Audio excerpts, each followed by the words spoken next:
Hello everybody and welcome. Tonight we're playing Curse of Muddy Mystery. It's the module Curse of Straw, but it's been changed, it's been transformed, and we're playing in the system and the setting of Frostmark RPG. Everything created by moi. There's a content warning for tonight, and I say that with a big C and a big W. There's normally sometimes a little bit of gore, sometimes some gothic horror, and there's definitely bad language, but tonight we have a huge content warning label for some torture and some heavy stuff discussed in roleplay. So for anybody who is feeling sensitive against that, be warned. Anyway, I have a wonderful cast of players. I got Lady Lyra, our half of a Megas, played by Julie. Hello, welcome, how you feel? Screams internally. Hamardia, our Shashli Wallach, played by Cookie. Hello, welcome. Oh, hello. It is a pleasure to make your acquaintance. Damn, starting off strong. Then we got next of the Vestadia Tiefling Bar, played by Adriano. Hello, how you doing? Hello. And lastly, we usually have Sir Asphodel with us, a Dragonborn Paladin, played by Aeronox, but she had to leave the campaign because of change of schedule, and so we're gonna get somebody new playing with us sometimes in the future. So long though, I am NPCing her, but not for long. Only like half an hour more or something like that. Damn. Okay, let's set the mood and let's get into this. Let's go here. And then let's go back to where we were. In a dark place, filled with anger and hate. Something. Barovia in a nutshell. Okay, this is my time to talk, so everybody shut it. Sorry. Anyway, Nix. Through the thick pane of glass, you can hint the cemetery below, cloaked in heavy mists and embraced by the darkness of the late evening, closing in on the 12th hour.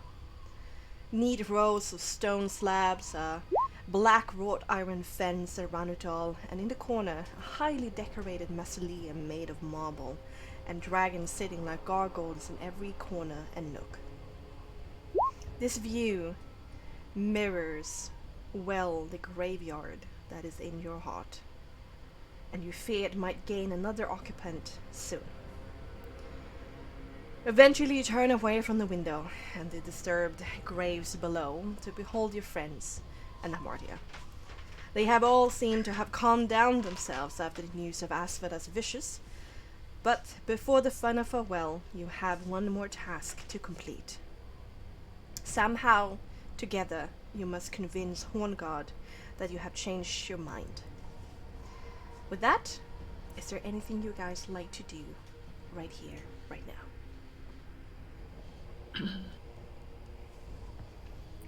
Well, do any of you have any gripes with lying?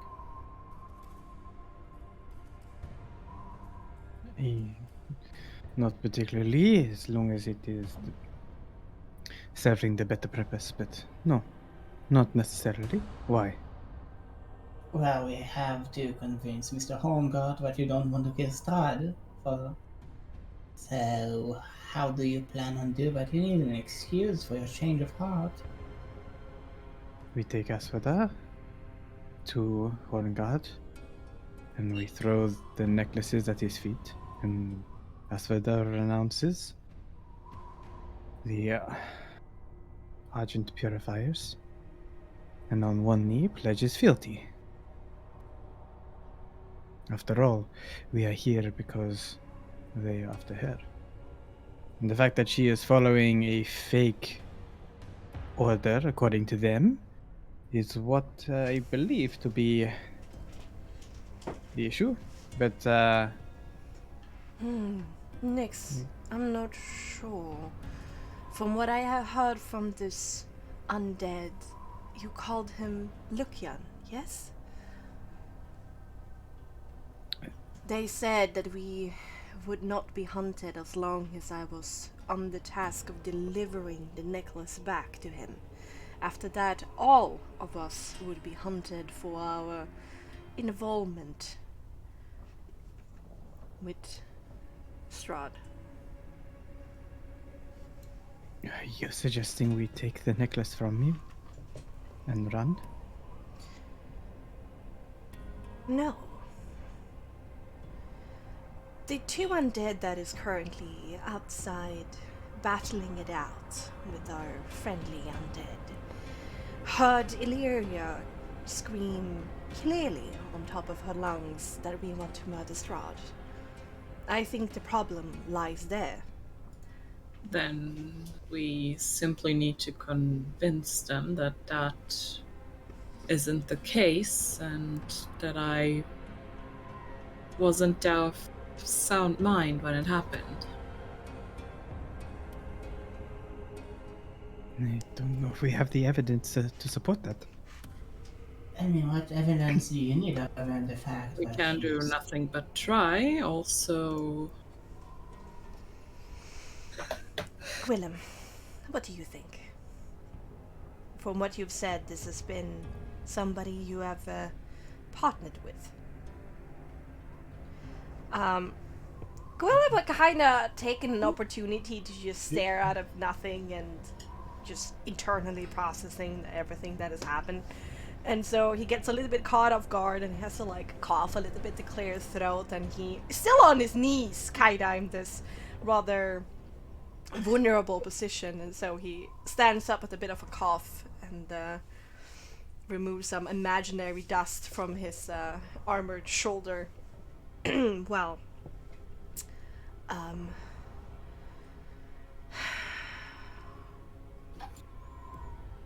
to be honest with you all, Horn God is tired. He very seldomly leaves his throne. I don't think he has been up and moving in more than a decade now. And he has become rather lazy. If you tell him that you have no, convincingly so, you have no business with Strahd, I am quite sure that he will take the easy road out.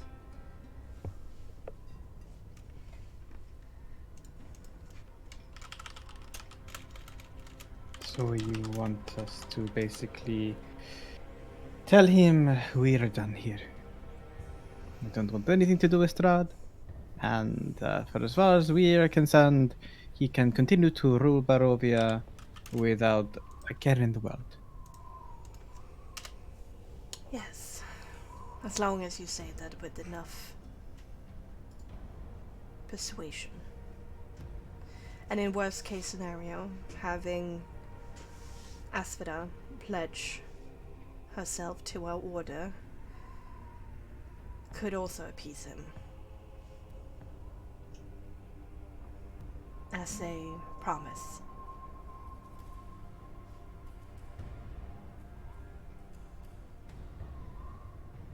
Then I guess it's not really up to me, Illyria, Asphodel. It's up to you two. To convince Hongard that you mean something else compared to what he currently thinks. I'm not sure I'm in a position where it can be very convincing. But I can try. I do not wish to invoke the ire of this undead Grand Master.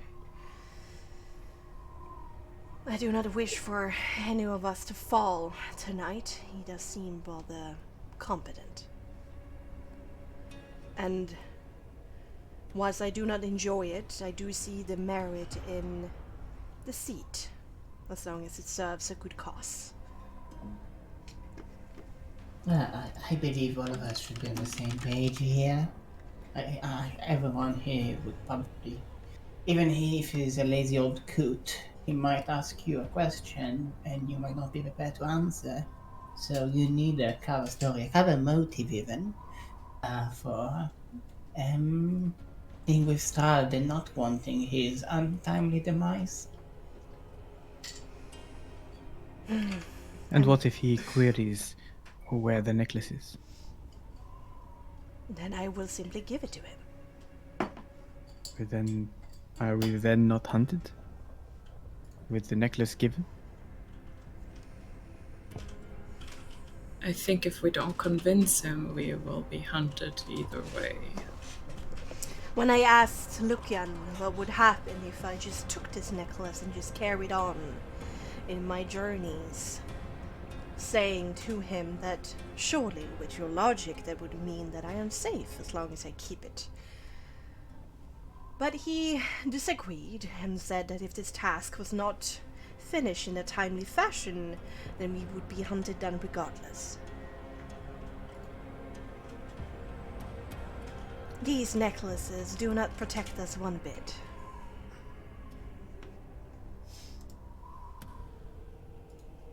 So why do you want them? Well, at first I thought it was some kind of bargaining chip, that it could be used for our benefit. But I have been proven wrong.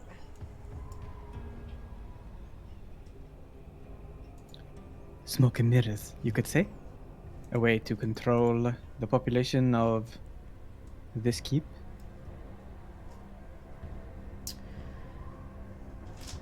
Quartermassic Willem, what are these necklaces really? You have two with you, not just one? Where did you find the first? Well, okay. They hold no magic or some kind of power.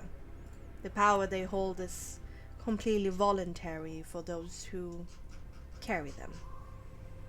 They are given to us as a proof of our knighthood. Well, once upon a time by Argynvost himself. And so they are a proof of our honor and our belief in our ideals and principles. I guess, with everything else lost, it's quite hurtful to lose that as well.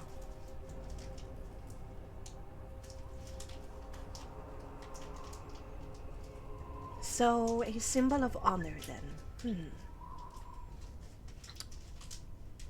I certainly don't want to carry around honor that does not belong to me.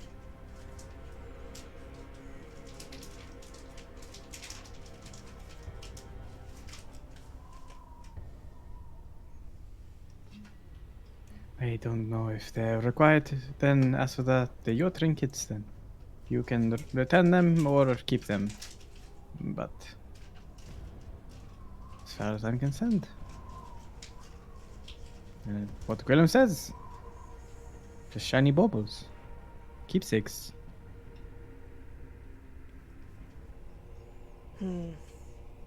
I will keep this one and give it to Horngod. If things get dicey and if he asks for it. This other one, though, I can with a light heart hand over to back to the order. And she hands over the one that you found downstairs.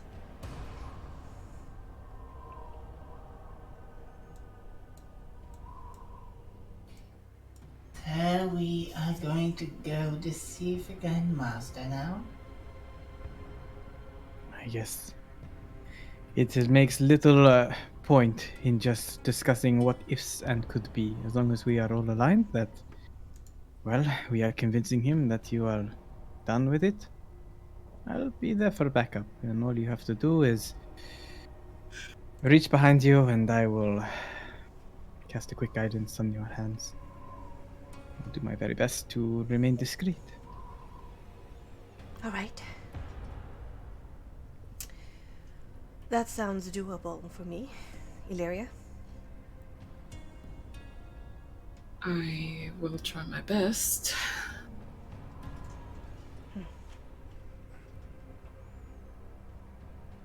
All right. and there's no time to dawdle. Okay, then. Just before we go, Lyria, I notice you're a little bit under the weather, so here, let me recount a tale of a time when, even in the darkest moments, the small girl could still rise up against the tyrant. And he will read within his book a short passage of an inspiring story and give her some bardic inspiration. Ooh! Lyra kind of like smiles and like, thanks. You've got this.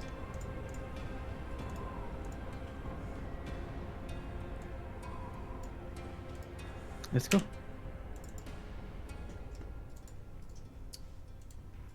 You don't have vision, Amadia, because you keep on changing your token. Ah! I'm sorry, I'm a shapeshifter. I'm sorry. Gwillem gives you all an encouraging nod, and he says, I will be waiting for you all by the dragon statue outside. You might want to check on Lucian. Last time I saw him, he's been having a bit of trouble with two of your other knights. Trouble? What do you mean? Fisticuffs. Battle, duel, honor. Are they dueling? Soul, are we still dueling? They're still having at it. There's so Yes, much yes. blood. Oh yes, and there are little pools of blood there. You should probably check it out. The violence is just delicious. Okay, so that's enough. Okay.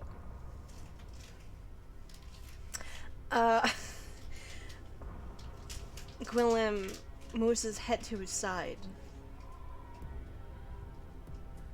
Lucian is having a duel with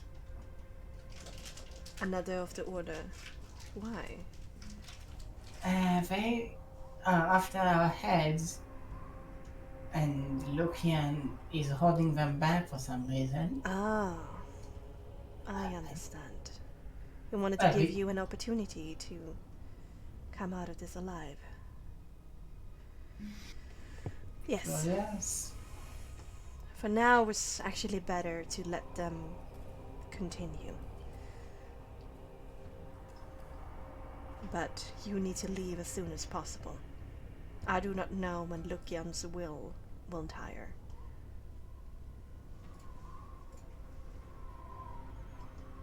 So, Okay then, that's a warning. Let's move out, I guess. yes. Let's move to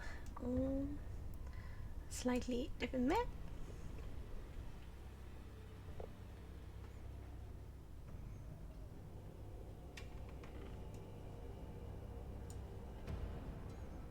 There we are.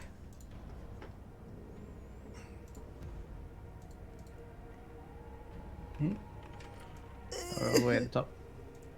Oh yeah. There we go. Yes. Gwillem, not see all, opens the door before any one of you, and then quickly, but not too quick for him, walks down the hallway and towards that staircase at the end of it. Squaliria, Asuta. I'm right behind you. And Asva takes a little bit the lead because she's so gentlemanly.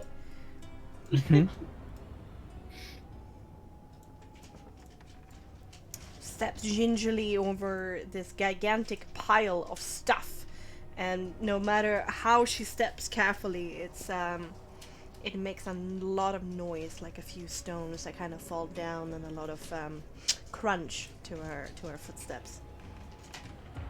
Out of interest, is there any nails or something in this rubble?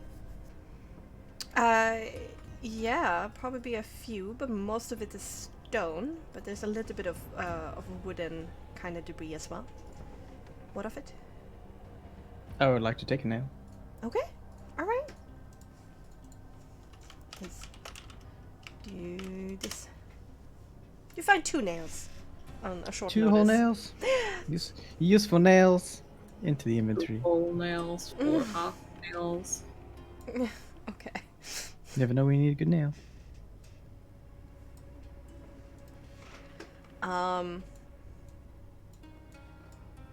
Asphodite continues forward. Turns to all of you, seeing that you're still in the background, and like gives you a look of like, hello. I mean, Lyra's like with Asphodite. Hapatia is a few steps behind the rest of the party as always. What you do see in here is weapons and shields that once hung from the walls have fallen to the floor, succumbed to rust. Scattered also on this floor, it's filled with bones, rusted armors, and weapons, and the walls are scorch marked by many battles of yore. And in front of you is this large wooden throne carved to resemble a dragon with unfolding wings that faces 3 tall windows at the end of this hallway. And on it you can hint something or somebody slumped in it.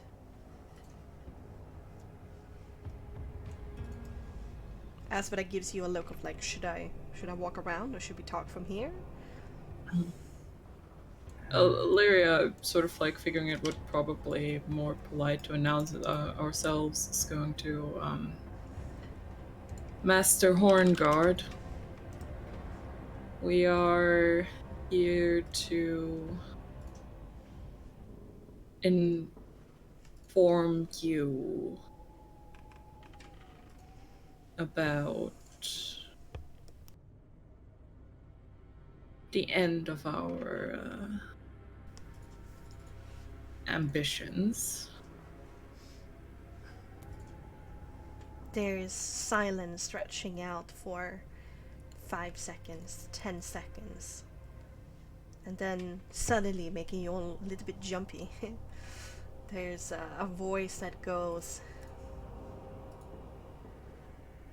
"Has nobody told you to let the dead rest? Go away."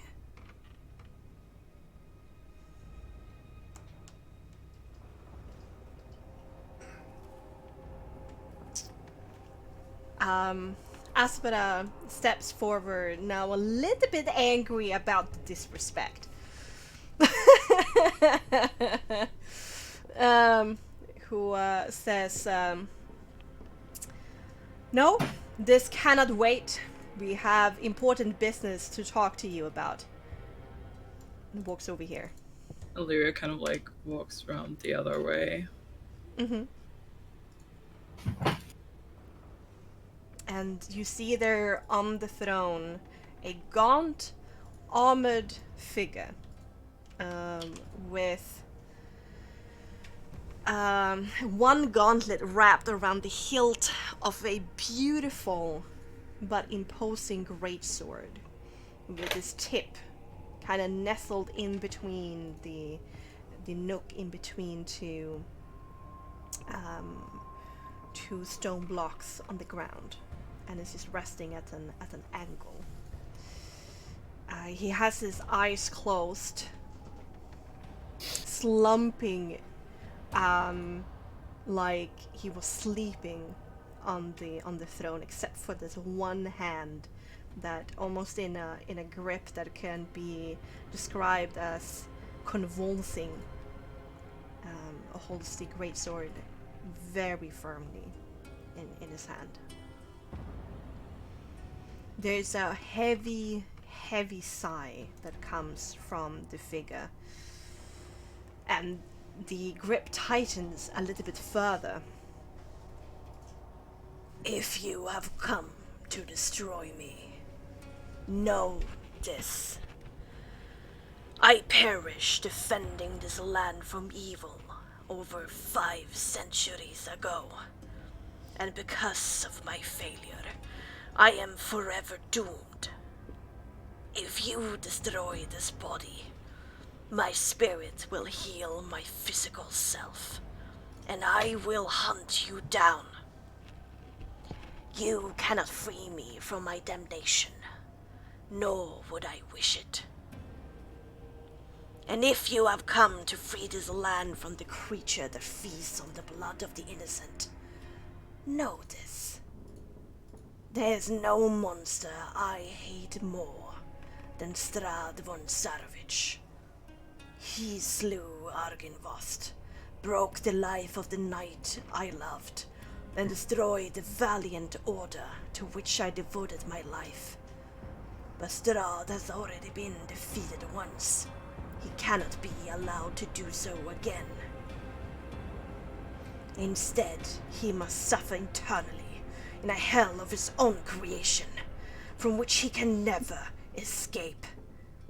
Whatever can be done to bring him torment and unrest, I will do.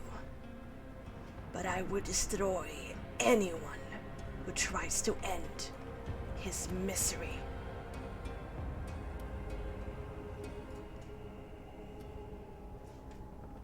During this monologue, the angle of the greatsword became a little bit tighter, and the whole kind of figure slowly rose in the throne to take a more straight posture, and it became more intense in his body language. But he still has his eyes closed and his head resting against the backrest of the throne.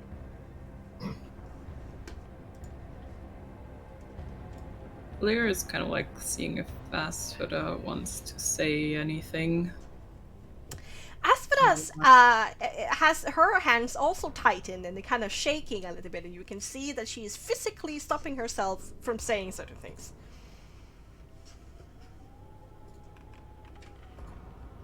Illyria will kind of like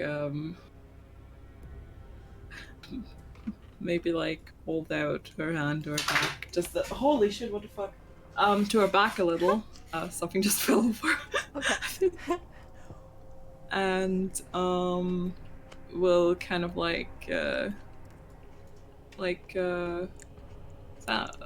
look towards him and will say, well,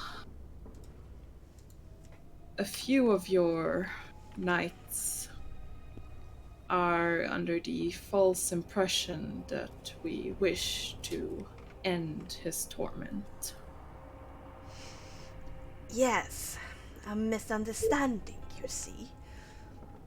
An unfortunate event of Illyria becoming... what's the right term? I think the term you're looking for is possessed. Possessed, yes. It is a misunderstanding. Another heavy sigh comes from the man slumped in the throne, and eventually his eyes suddenly snaps open.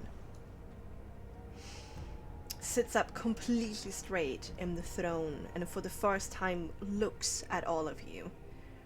There is hatred burning in the eyes as he sees Nyx, and he spits on the ground in front of him. And then his eyes goes over Illyria and Asphoda, and suddenly he says, "You, Liubenatoli, told me about you and your wishes to free the monster from his prison. Unacceptable! You have my gratitude, however, for coming to me and sparing me or my knights to bother to track you and deliver death to you. Don't fret.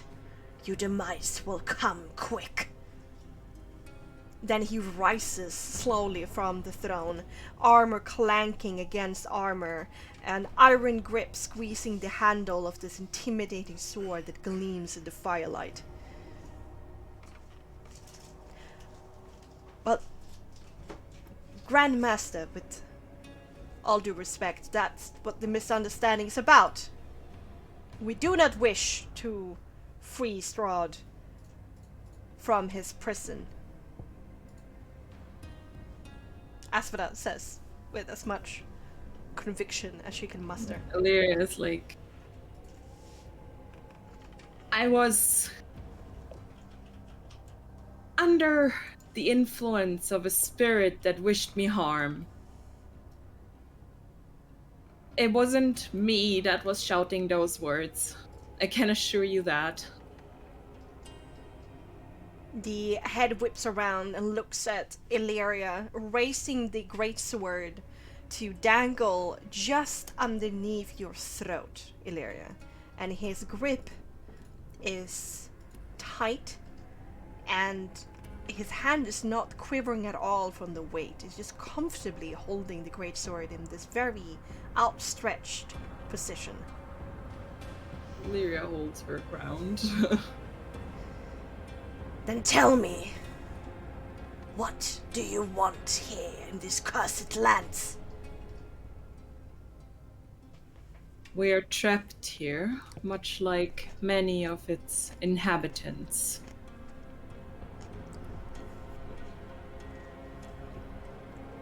And we do not wish to do anything about it. We have seen the futility of our quest, of our Yes. hope. It's all very hopeless, and we wish just to live in peace, no?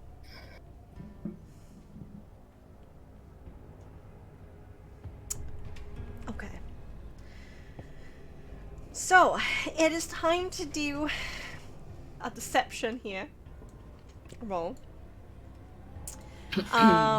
Since you're helping each other would be advantage. But Asphodite is not really good at lying, and Illyria is,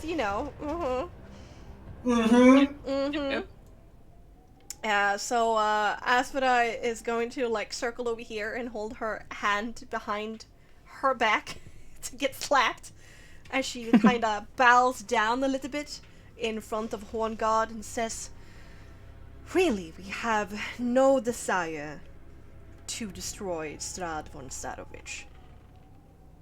So, let's do a roll here, huh?" I will whisper some guidance of uplifting words. It's just gonna be a straight deception. I'm gonna lean on whatever best stat Asphodite has with that, which I'm pretty sure is presence. Let's see.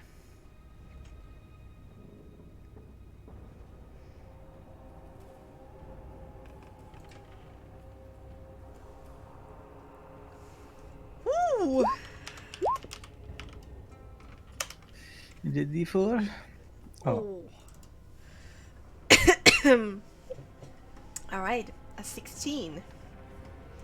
And then we're gonna go for Grandmaster Hornguard, see what he thinks of the situation. As his red, dull eyes stare into Illyria and Asphodite. Does he get his advantage because he's a lazy fuck? Keep on dreaming. Okay, I'm...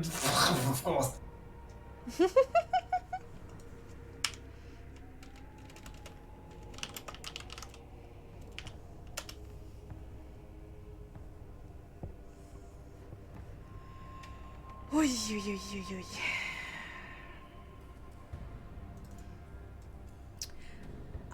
Wait. Do you also want to use your bardic inspiration, Illyria? You can roll that and add that if you want to.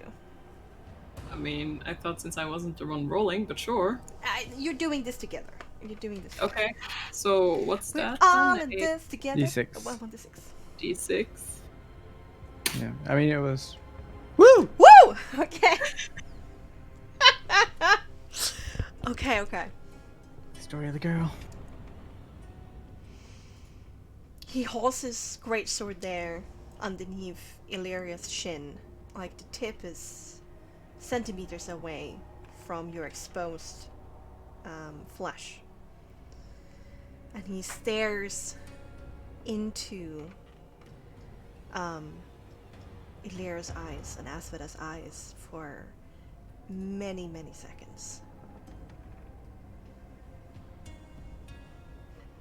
Then his great sword slowly falls to the side. You feel like you can breathe a little again. a little bit again, Illyria.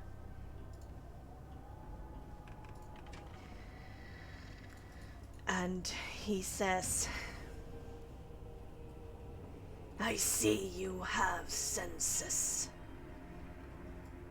Then my rest continues, and your lives are spared, but for a moment longer. But listen well. If my knights report suspicious behavior from you again, there will be no parley, no discussion. Your lives will simply be forfeit. Now, leave me to my rest. He slumps into his throne once more, his grip on his sword loosening, resting it there once again with the tip in between the two stones. His eyes closing, his shoulders relaxing, his chest expending the last bit of breath that was in there, and then becomes completely still. Within a few seconds, he returns to a slumber akin to death.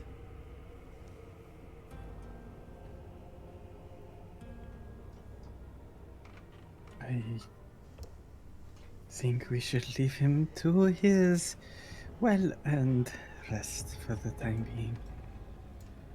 Yes, I think so too. Let's move carefully out of here. Yes. And you all kind of tiptoe out of the room. Yep. Tippy-toe.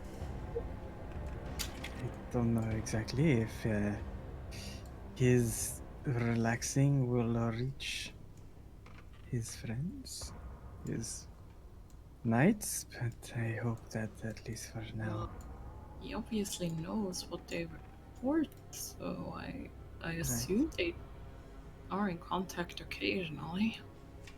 One can assume, but you always have the one trying to prove themselves, going Maybe against the grain. Maybe we have a bit of a messenger boy, going back and forth between him and the rest. And he's shouting something at the messenger boy shouts it at Van, and then we shout at the messenger boy to shout it at him again. It's a lot of shouting. Maybe. I mean, But, just news, someone you hate, so you make him do it. I wonder, in this hypothetical scenario of yours, Amadia, is shouting a requirement? And no, you can whisper too if you want to. Okay, I just found it oddly specific that you mentioned shouting so often. Is this a thing that you hags do? I am not a hag, thank you very much as for that, but well, my mother used to yell at me a lot. Mother dearest is not really a polite person to speak with once you see her for what she is. Ah, I see. What I was alluding to was that maybe the word of his acquiesce of us leaving wouldn't exactly be dictated to everyone right away. It's not like, he has some sort of instant way of messaging everyone. So we just sneak our way out then, maybe. For the time being, I think we still have to play our cards close to our chests. Okay then. I think so too. Let me check something for a second. So, are we still fighting? It's like theater for me. Okay, the two really after us are still distracted by Lucian. But Which is great for us. they have come closer to the fortress. But we need to move. Lucian is getting a bit, well, he's on the ropes, as we say.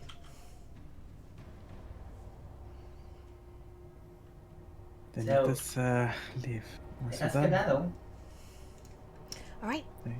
Together, you do.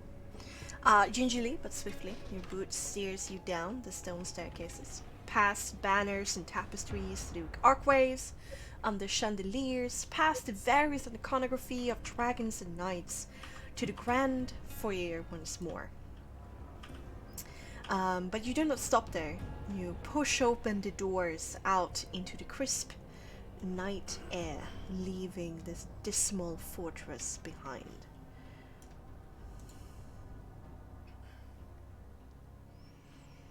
Somewhere far to your right,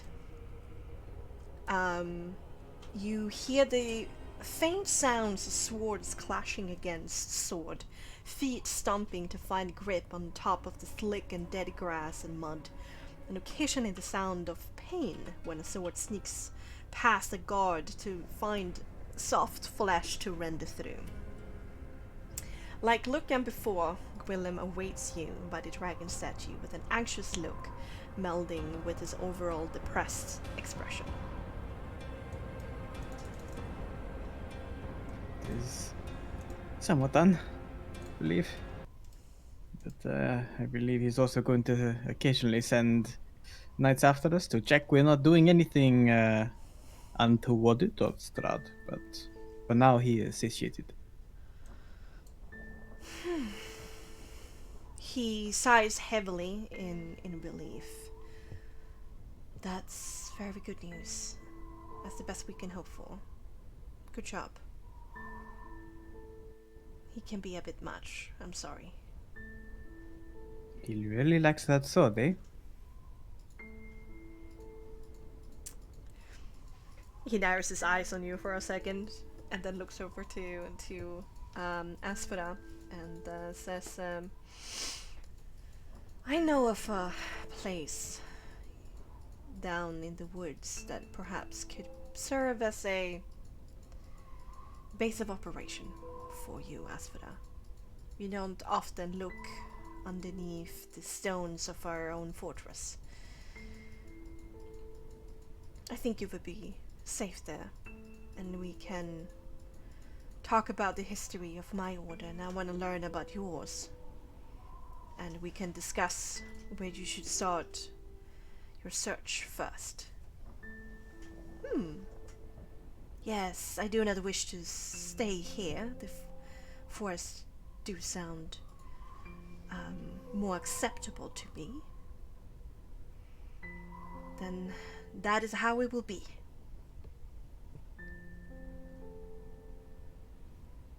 And then Asphodel turns to all of you. Cranes her neck down. You look upon her face with no eyebrows. She breathes heavily, a little bit of frost coming out of from her nostrils. I hope this is not farewell. I hope it will only be until I see you all soon. Stay safe. Be careful. And now you must lean on each other. Yes? Do our very best, Asfata. And you keep safe too, of course. We don't know how long it's going to take for us to find that skull and bring it back, but we will do our best to move as quickly as possible, at least for your sake. And here, and his tail like whips around, and he unties a blue scarf off his tail and wraps it around her neck in a little kerchief way. It's cold out here. I know you don't feel it, but she blinks at you and then looks down and says, "Oh, how neat. This reminds me a little bit of home. Thank you." maybe you want to look pretty some nights for no other person but yourself. I have no need for pretty. Don't worry. As you wish. She brings you all into like a bear hug. Her towering over all of you as normal. And without any tears in her eyes, just this continuously calm and kind expression that she always has. She nods one final time with you in farewell and looks to Gwillem. Then Asphodel and Gwillem disappears into the mists, heading down from the premonitory in another direction. And the last that you see of her, some of her silver scales gleaming in the little light of the night that you can see, before she is completely engulfed by the grey mass that is the fog.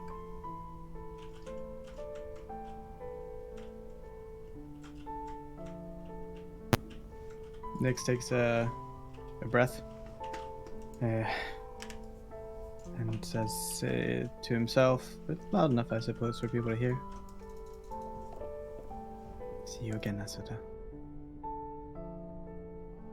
And then turns to Illyria and Hermasia very briefly and says, back on the road. As for just counting on us. Where are we going? Kresk, Illyria is sick.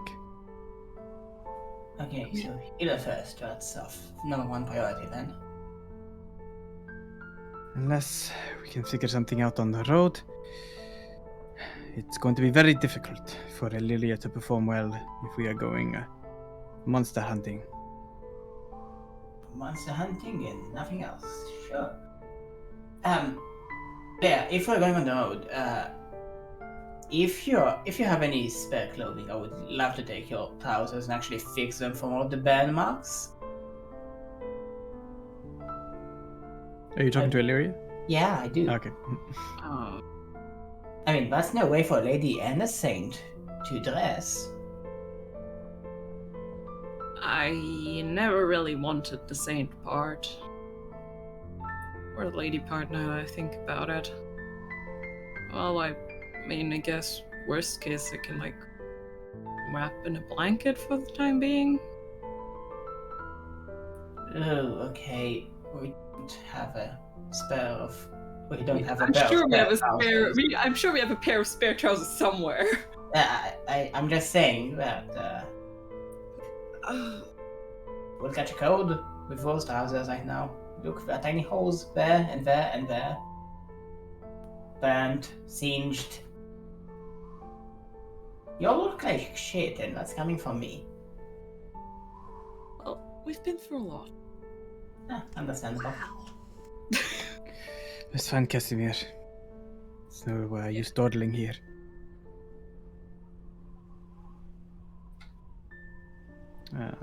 Good look, see if Casimir's nearby. Yeah. You go down the road, down from the fortress, the main road. Where at the very bottom, at the base of the promontory, just a little bit to the side of this little path, you see Casimir, who has released the horses from the wagon and then have them tied to a tree so they can like graze. And he's just sitting in front of the wagon, his head on his hands, and just staring into nothing. Yeah. That's a sad sight if we've ever seen one. Get a hobby. I mean,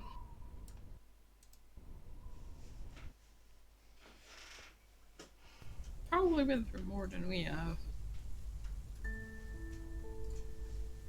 I go up to Casimir.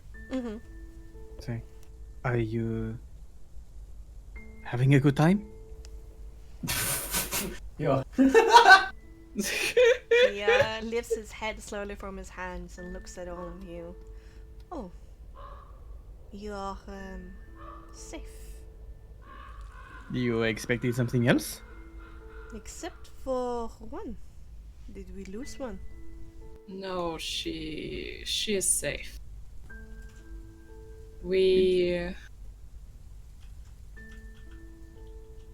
She had some business to attend to, and we decided it would be wise to part ways. We're still friends, though. Not like Of course. a negative parting of ways. No, we're just parting temporarily for now. A moment. Oh. Well, some things in Barovia is permanent, and some aren't. I hope. That is the most redundant statement ever, Casimir. Sometimes you live, sometimes you die. What do you... Are you trying to be deep? Is there a place where some things are not permanent and some things are? I mean, that sounds like a pretty general statement. It doesn't sound very Barovia specific. I'm trying to say that some lives end way too quickly in these lands, and some never end at all. Again, that's not in Barovia. That's everywhere.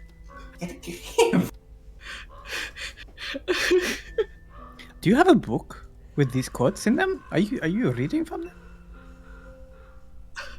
How Amir is just kind of like gonna put a hand on like a Marta and like, how about you just leave him be?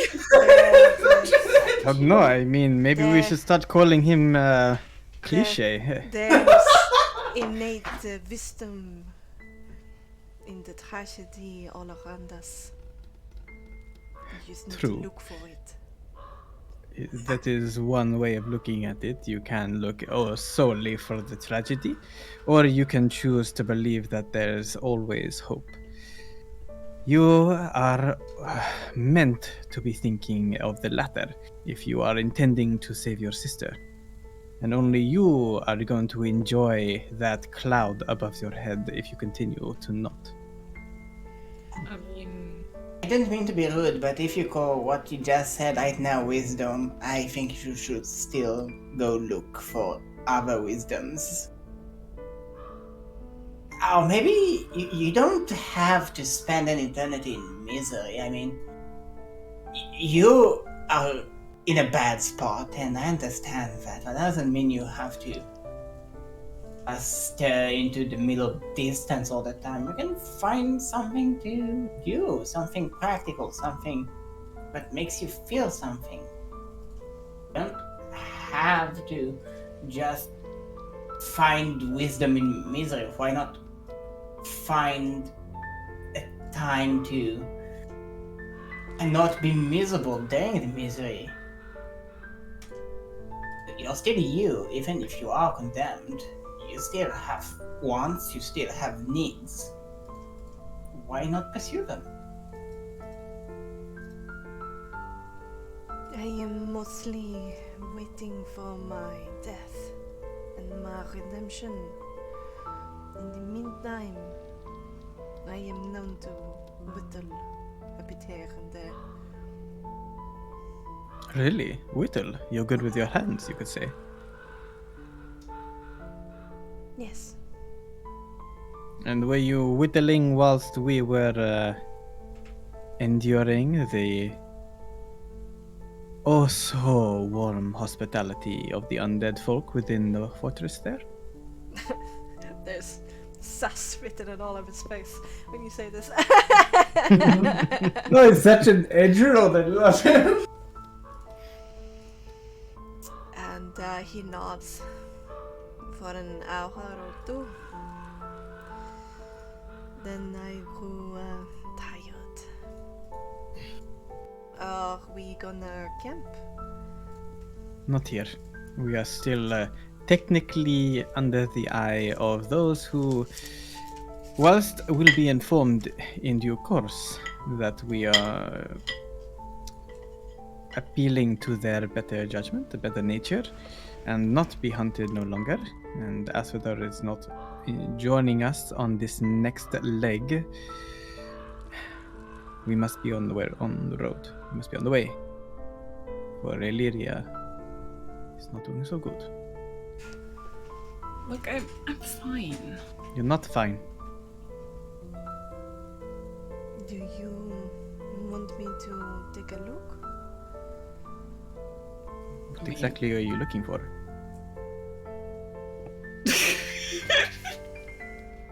The problem? Hey, Asvedar did take a look at it. pretty closely. It's in a delicate spot, so it's up to Illyria if you want. If she wants to let you see it. My No, apologies. If you know anything about healing, Do I? One moment as I look at my own character sheet. I was hoping to dig into my healer's kit whilst we're on the road and see if I can diagnose some sort of disease. I don't know exactly what you encountered earlier, but it was from the spiders, no? No, no. it was No, it when happened you were possessed. while I was possessed. Since that long? And you've just been holding it in? Any particular reason? You didn't want to mention this until now? Well, I can still fight, and I didn't want to. I didn't want to disrupt our plans. But you knew.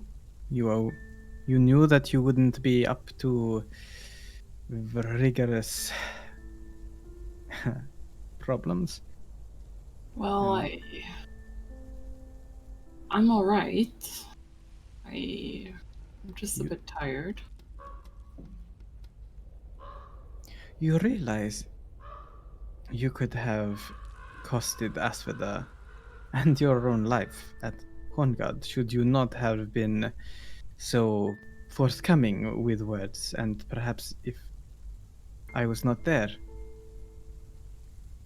you could not have left. We could not have left. Isn't it a little bit childish to keep such a thing to yourself? Well, there's probably nothing that can be done about it until we reach Kresk anyway. You don't know that. The fact is that you kept it from us. Kept it from me. I could have helped. Maybe. I don't know. I haven't seen it, but still. Do you want to take a look? I want you to tell me when you're impacted in such a negative way that you are constantly tired. Or anything else of that matter. I'm sure you will want to know if I am having trouble, right? If my bones are aching and my blood is lumpy. Would you share your troubles with us? Surprised you have to ask that.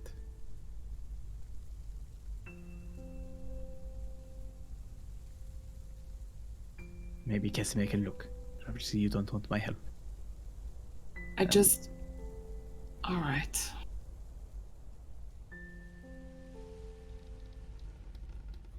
Well, until Kresk then, I don't think emotions are rather high right now. I say we move on.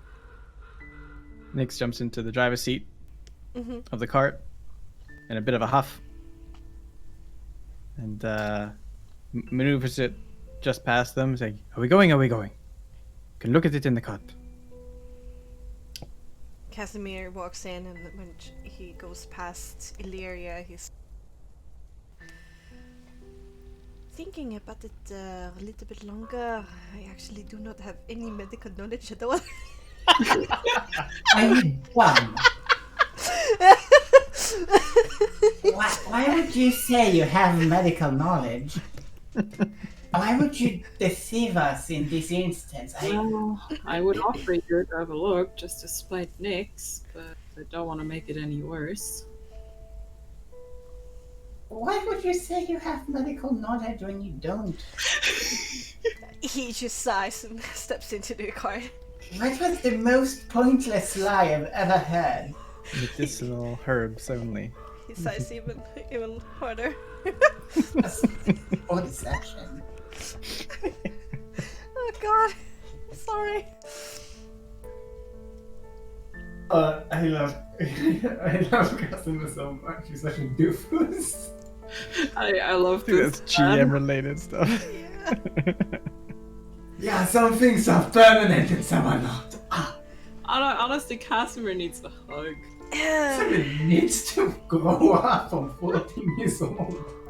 Well, anyway, you're in the card. You're traveling. Like the most you can do an hour. After that, you're just so exhausted that you cannot go any further. You try. Can I talk? Oh, Can I talk to Leah during this time? oh yeah. Oh, and Leah. Hmm? So I couldn't help but notice that you're a lady, and from what I've read, ladies usually dress around in nice dresses and wear tiaras upon their heads, and you don't seem the type. So how come you are a lady? Well, I was born one. Oh, so you're like royalty, then? Are you a princess? I'm not. My parents are nobles of sorts, although that might be a bit different in the protectorate and fairy tales. But they're quite important. Oh, I see. I mean, I've had my fair share of social gatherings I didn't want to be at, and fancy dresses that I would constantly almost trip over. Oh.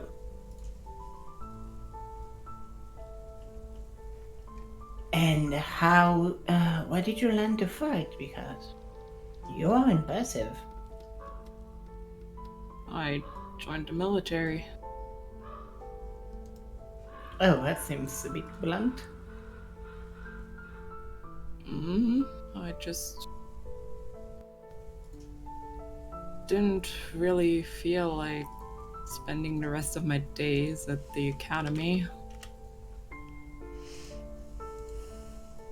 Oh, so you've been in a place where you didn't want to be in. So you just left then and went on your own path. Pretty much, yeah. I genuinely respect that. So you don't like the title Lady then, or Saint? Well, that saint thing was Lady Wachter. I just kind of went along with it as to not, I don't know, cause any more issues in Balaki. Oh, I see. And, you know, being a saint comes with its perks. Well, being a saint is quite an honor, I'd say. I don't think it means much coming from Lady Wachter. Well, I've never really interacted with her during my time in Wallaki. I was mostly with the small folk. They're simpler people.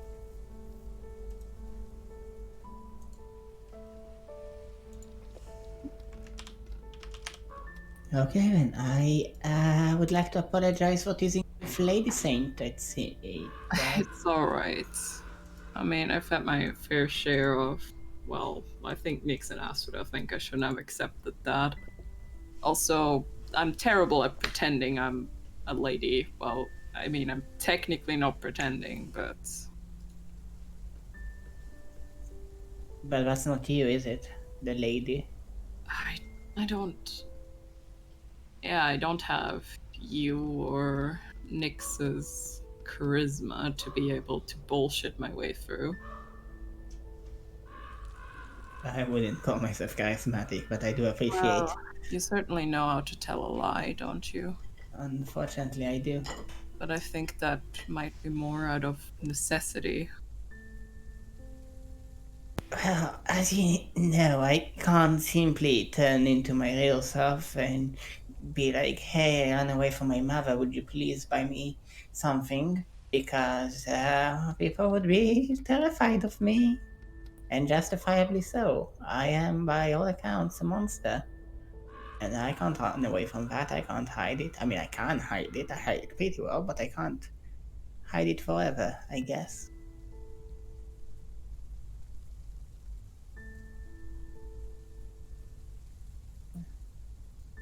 Well, but just to hear your tale and how you managed to break the mold, it's quite inspiring, I have to say. Is it? I mean, but it takes a certain courage, I believe, to do so. A certain bravado, if you might. I mean,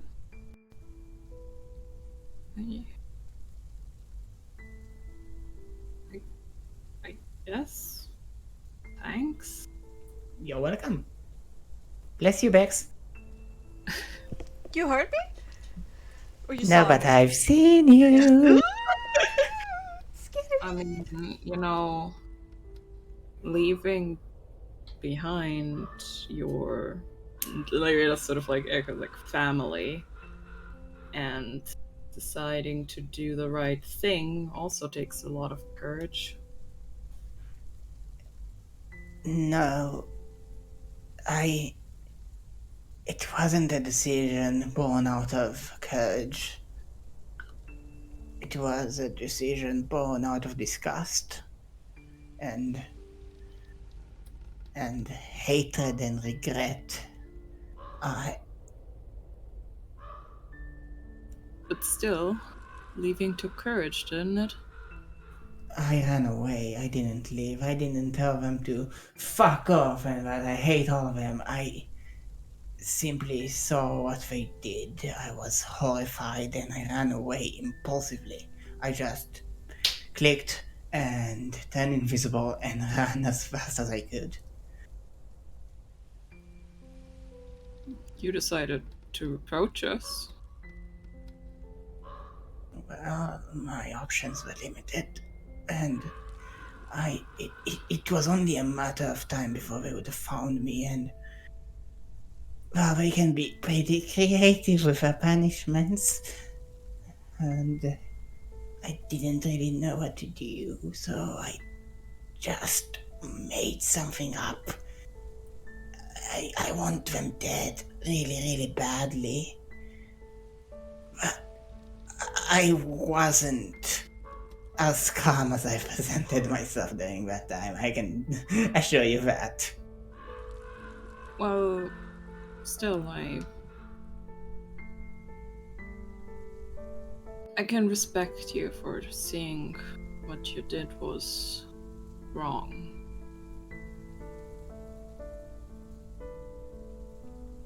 You can respect me?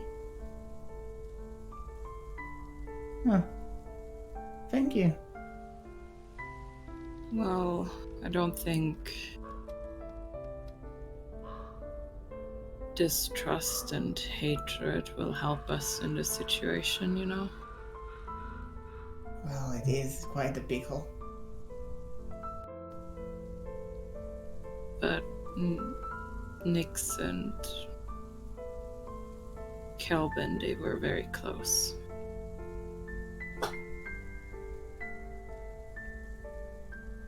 You see her face, you see her posture curl up a little bit inward, like an almost like going into a fetal position, but not really, holding herself. And she just says, I think I knew that.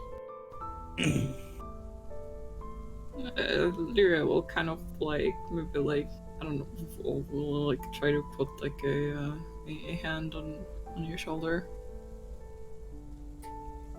You see, the moment you touch her, she like immediately skittles backwards, like a scared animal.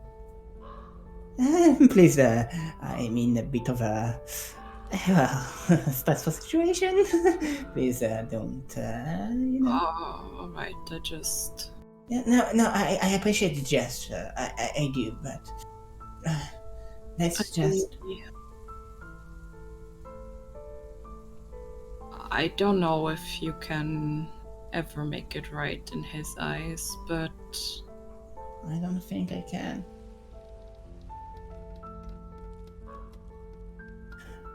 I think he deserves to kill me.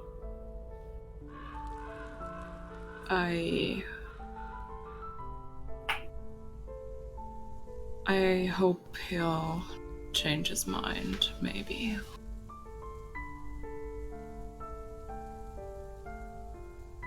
Either way, just the fact that I helped just a little bit to free Barovia, or help just a little bit, and Mother Dearest's mad reign over this land, I think that's enough for me. Well, I think Nyx would be stupid to not see that you want to free this land. Emotions do cloud judgments, and the emotions run strongly like a river. If raging anything, river. I do think you should be with us when we face him eventually. Oh yes, I would like very much to see their faces go pale, and I would like to make them bleed and end them. Did you ever see my sisters?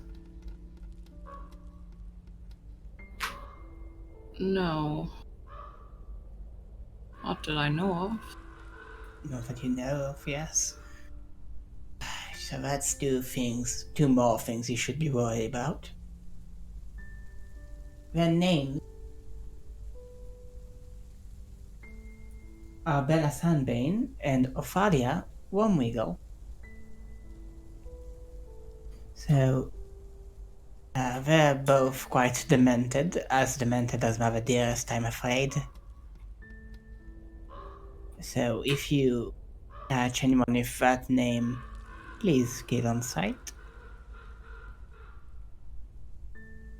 I'll definitely keep it in mind.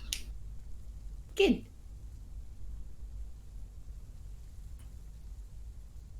Well, I should probably get to sewing then. Alright.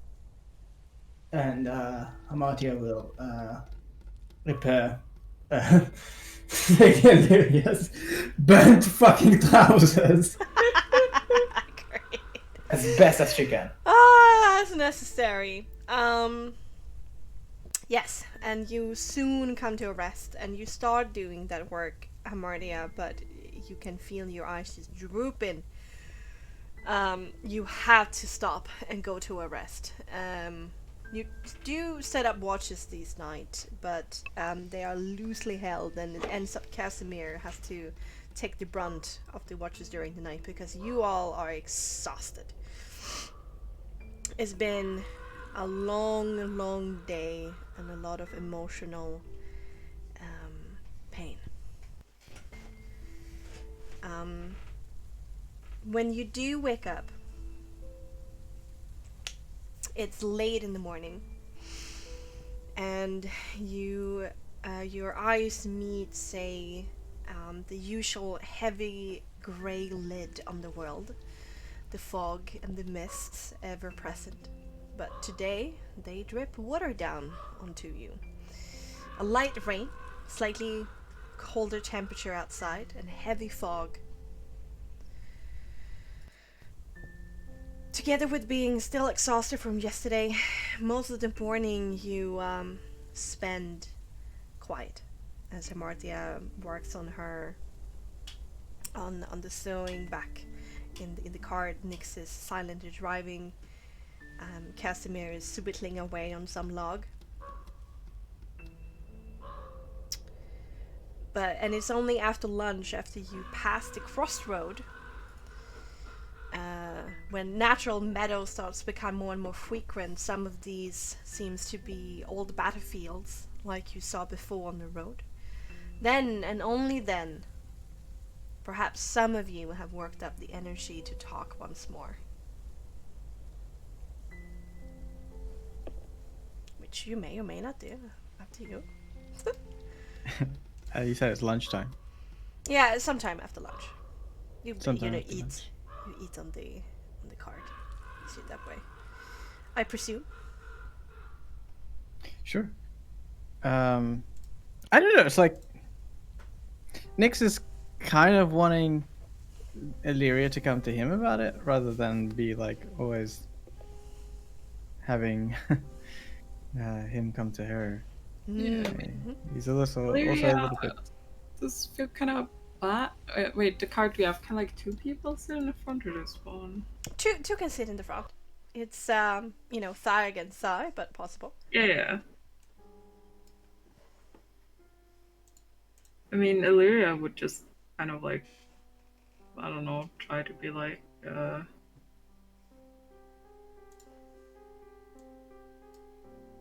maybe up in front at some point and just be like, you mind if I'm out here for a little bit?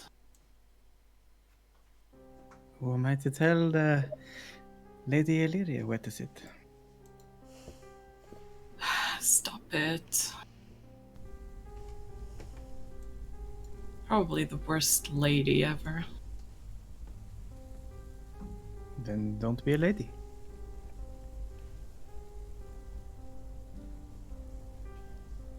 Well, I try for the most part. Wait, you're saying that you don't want, you're the worst lady ever, but you still try, but you don't really want to be? Oh, I try not to be.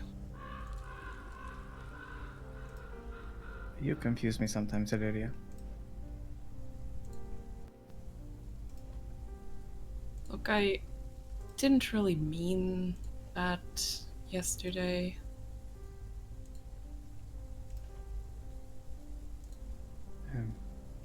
What didn't you mean? That you probably wouldn't have said anything either. I wasn't quite thinking when I said that.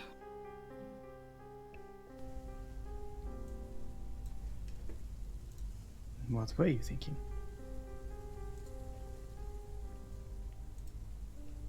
I thought it wasn't a big deal and I could power through it, alright?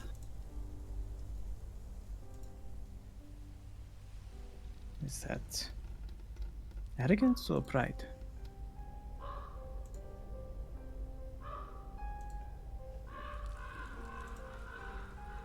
Pride, probably. What little I have of that.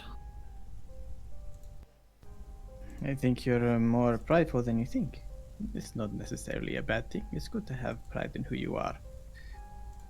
And I do recall the first day that I met you, Illyria. So eager to stab me. Now look at you. So introverted. So shy.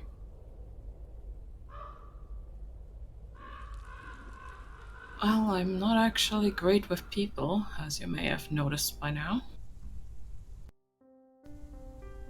You and me both, it seems. We end up losing those that matter most, it seems.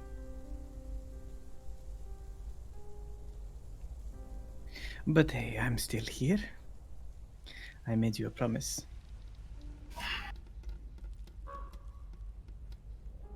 I know.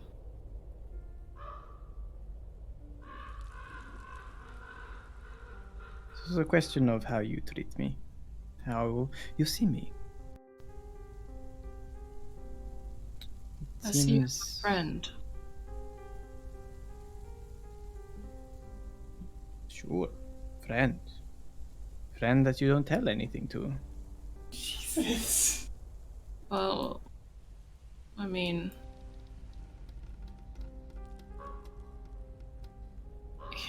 Didn't feel like you were particularly close to me either. Which, you might have every right to be. I'm indebted to you, Illyria. There's only so much I can handle. I've had a rough few days, you could say.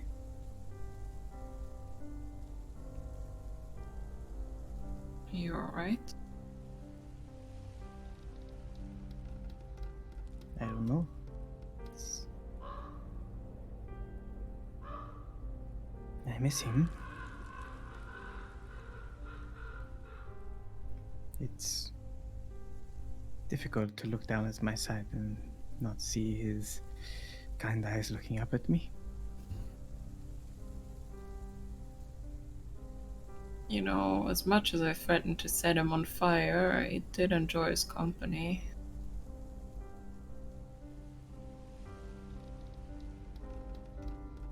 I will ask you not to mention that kind of thing. Sorry. Kelvin was a good man. He was. Stupid. But he was the heart and soul of I everything that I wanted to do. was smart in his own way. And now I have to rescue his family from the threat that he sought to protect them from. His mission is now my mission.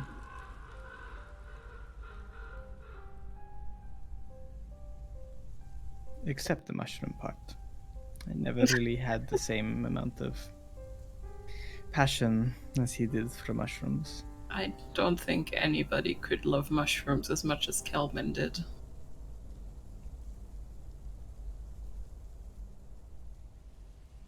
Listen, I didn't mean to put you on the spot back there yesterday.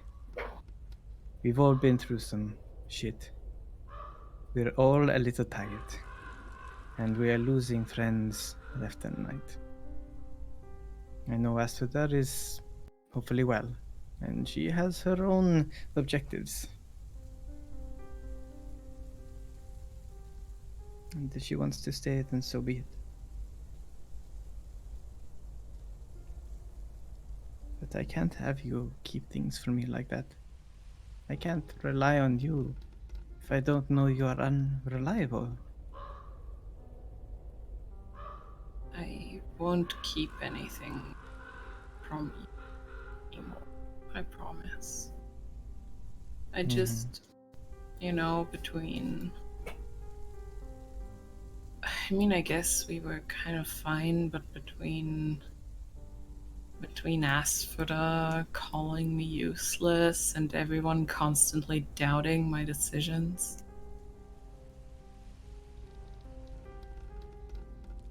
What would you like to have change?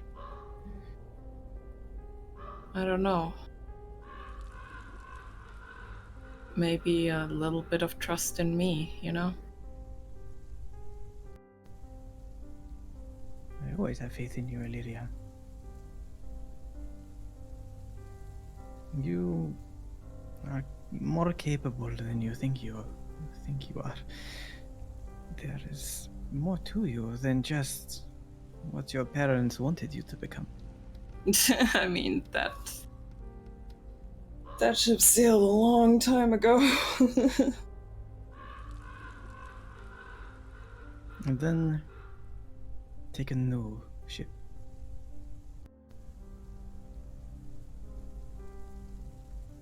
Become the master of your own destiny. Well,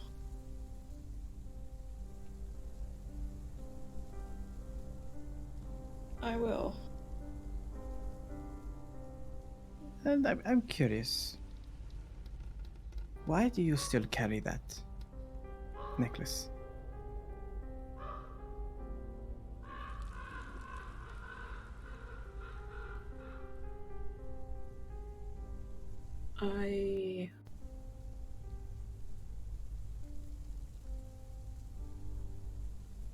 I despise him for everything that he has done. And I do want to free this land and its inhabitants. But we don't know how he would react if I were to get rid of it.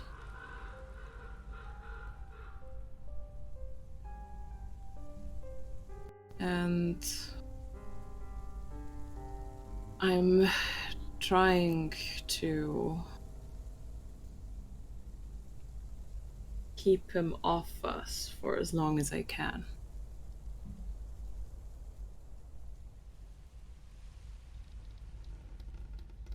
If that's what you think is best. I don't agree, but like I said, I have faith in you. I don't know. Another time of not thinking, eh? No, I do stand by that. I think trying to keep him, as much as it sickens me, appeased for now is our best shot to be able to gather more strength.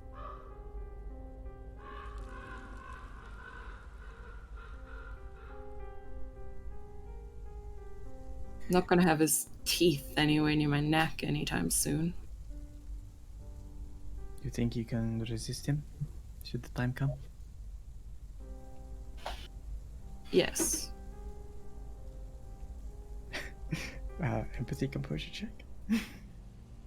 Go ahead. Sassy baka! And then, Ilya, you can just say or roll against, and you decide if you roll, if it's deception or persuasion. Oh god.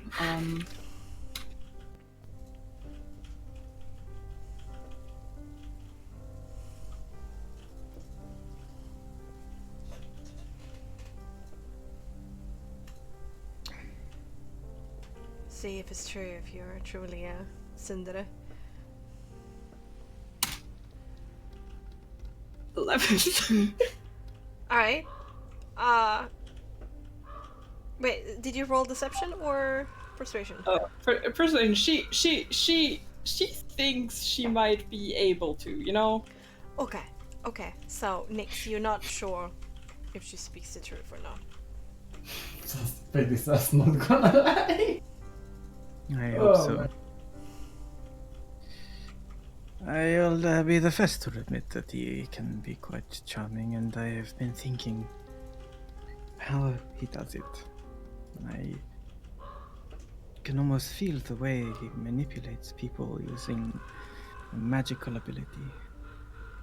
There's something about it I want to discover, because I don't want it happening again.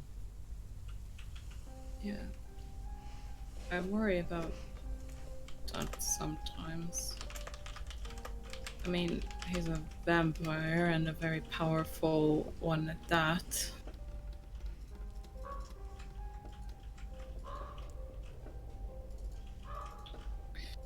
That he is, and he holds most of the cards. And whether or not... I just think that what Eva said, we're holding quite a few cards of our own, and one of them is probably my past. What do you mean?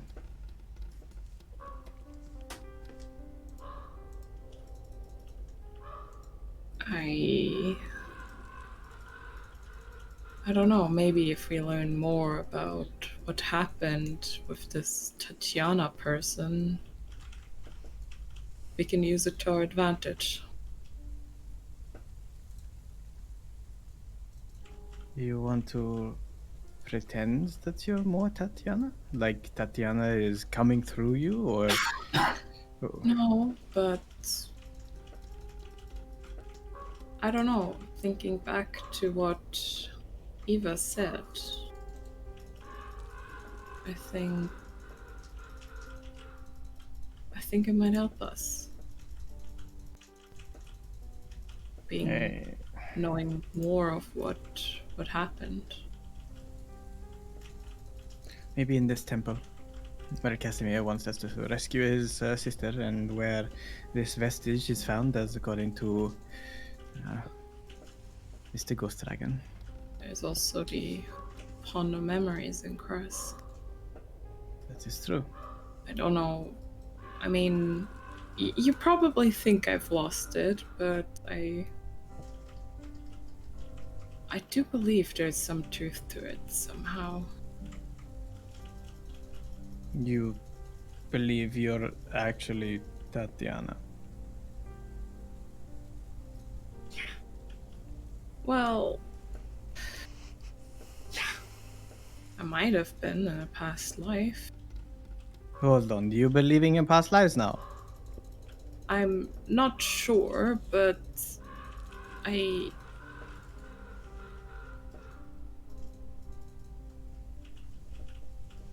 there is something about everything that happened, about the things I feel, about those dreams.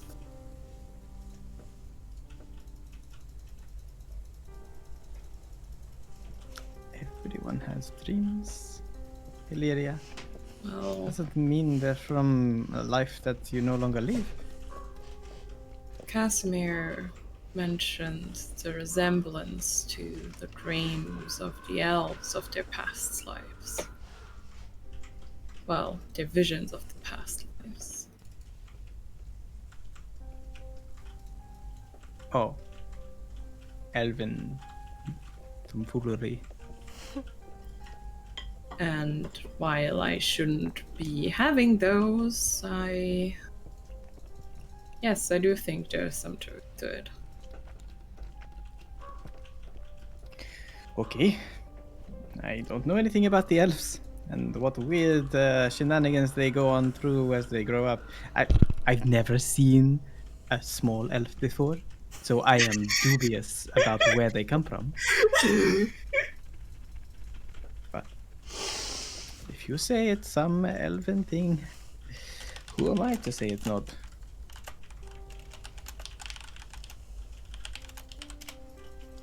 And even if it's not true, if we can learn more about her, we can still use it against him, since he seems to be convinced that I am.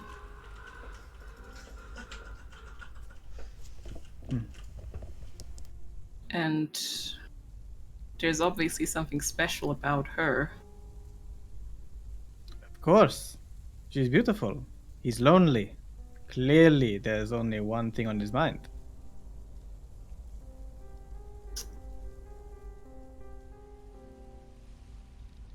Illyria just kind of looks at Nick and is like, everybody we've talked to, and for all that we know, it's different than his other consorts. Do you think his thing still works? After all this time?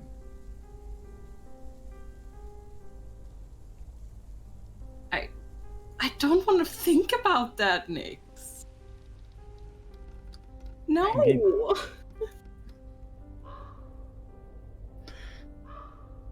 it's probably like really shriveled, right? You know? Unused like a dry raisin.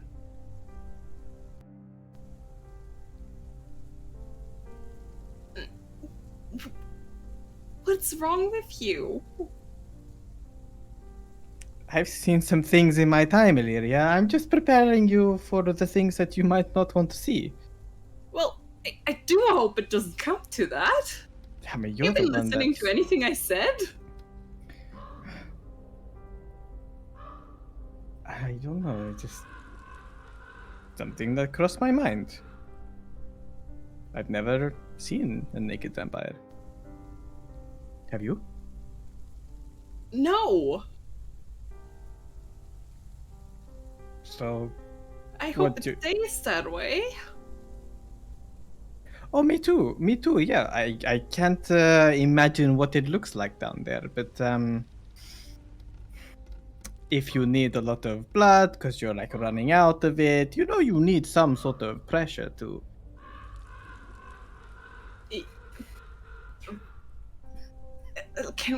Can we not talk about this? As you wish.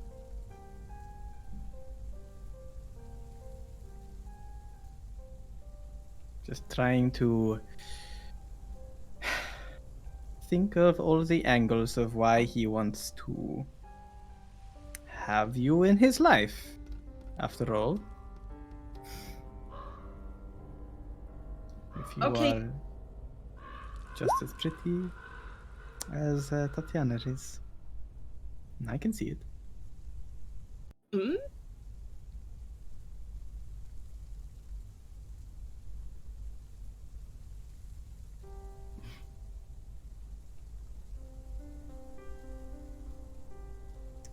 Look, if you want me to have a look at this issue, this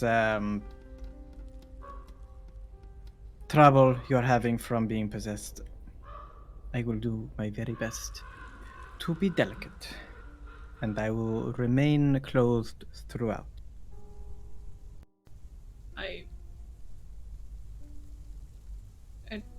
It's fine.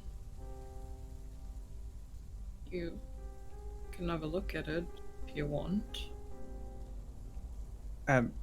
Just tell me to stop when I'm pointing at it. And he points at her forehead and then slowly traces his finger down her body. Like, But and why? I don't know, Illyria is going on? not doing it. Illyria is just like, sort of like pointing like beside the heart, is like, it's here. where is it? It's like, I think like beside, like right beside her heart. Yeah, right beside the heart.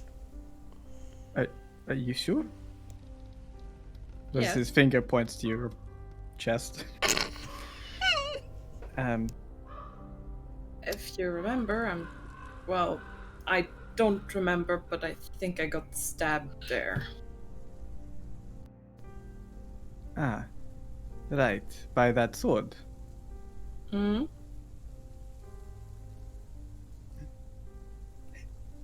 Stop, guys. I can't keep this going.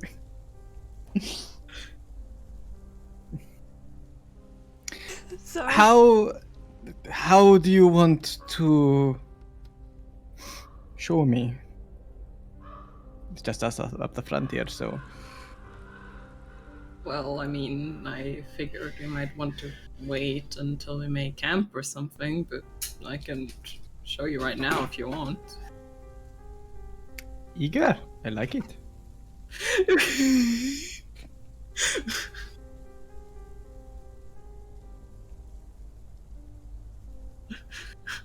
God. I guess Illyria just casually starts unbuttoning her shirt. Nix tries to keep one eye on the road at the same time.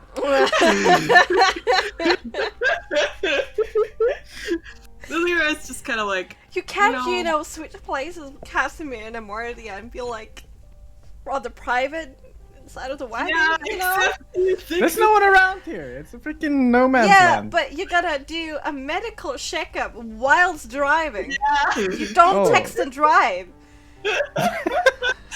Don't medical checkup and drive. Oh my god, Silent, you don't know what just happened. Watch the VOD. Oh my fucking god, I've never laughed so much. Anyway, okay. So we gonna text and drive? Huh? We're gonna be bad boys? There needs to be a physical examination at some point, yes. What? Lyria literally was like, how about we wait until we make camp or like ask somebody else to drive? Sure. I'll like use my elbow to knock on the back of the Yeah. the carriage and say, Casimir, I'm tired. Your turn. There's a sigh. And then, very well. I pull the horses to a halt and I jump off and change places. Yeah. Casimir takes the reins. Lyria follows to the back. I see Hamachi in the back and say, I need some privacy.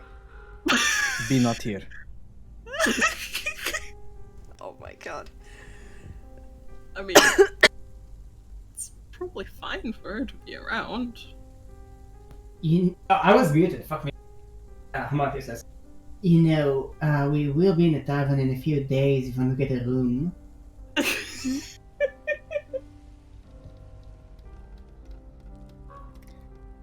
Please join Illyria being Casimir the outside. doofus. Illyria being the doofus she is just looks at Hamartia and says, "It's fine, Nix just wants to have a look at my chest." Yeah, I heard that. We've heard all of it. I'll leave you to it, but just don't make any funny noises. Why would we make any funny noises? I'm just checking her chest. Yeah, we've heard. Let's go. Fast cut to like pain sounds of poking her wound. Yeah. Yeah. Well, I just do give have, Casimir.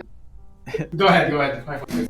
I do have a healer's kit, and I did check this up that you can use the healer's kit to diagnose and treat illnesses and diseases. So at least a diagnosis. Woo! Okay. Okay. Then with the medical kit, let's do medicine intelligence to do a diagnosis. And I will, as I'm doing a diagnosis, I will hum a little tune for guidance. It's a medical tune. No, dude. How is it different from everything else? Yeah, this one has a heartbeat monitor in the background. Oh my god, what's going What on? the fuck is going on? How did Okay. you come to this? Chaos. Something gods, something dies. Carry on. With intelligence, Nespa, Yes. eller hur? Yeah.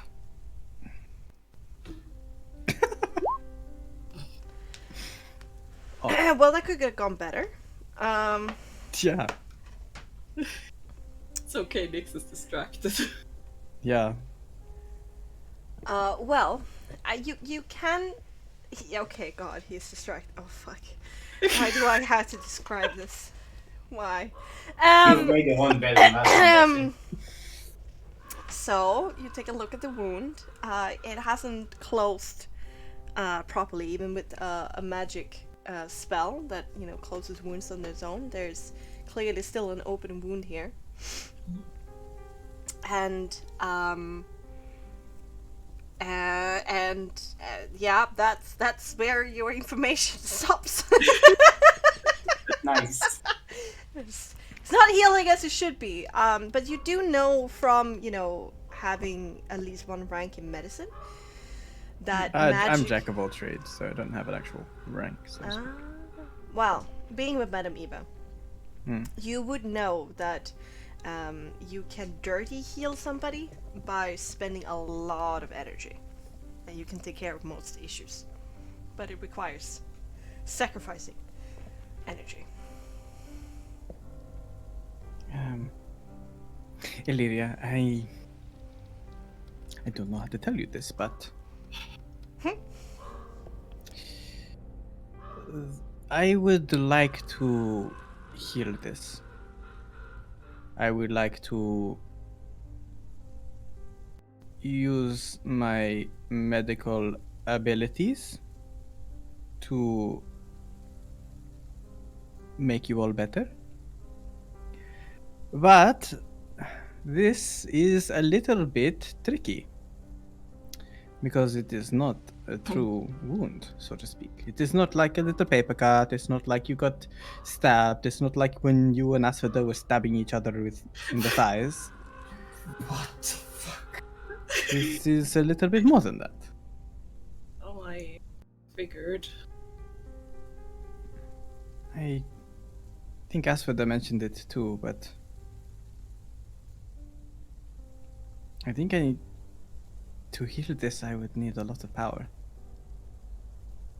I would need many souls. Don't know if we have enough souls for that. I'm curious. We did find a soul gem, did we not? I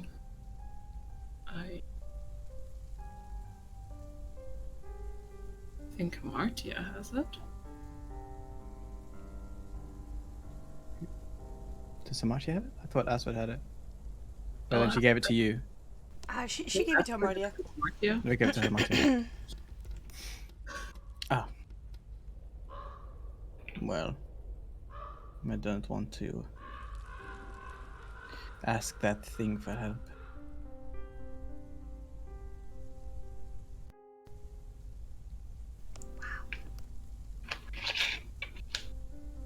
Look, you either find a lot of souls, and I have a few. I have some. Might need a few more though, just to be sure. I have only one left. I need some bigger souls. Well, I'm sorry. I can't fix this, but should you That's alright. find more souls or manage to get the soul gem from Hamatia, I will do my very best to ensure that you are no longer impacted by this wound. I appreciate it. Of course.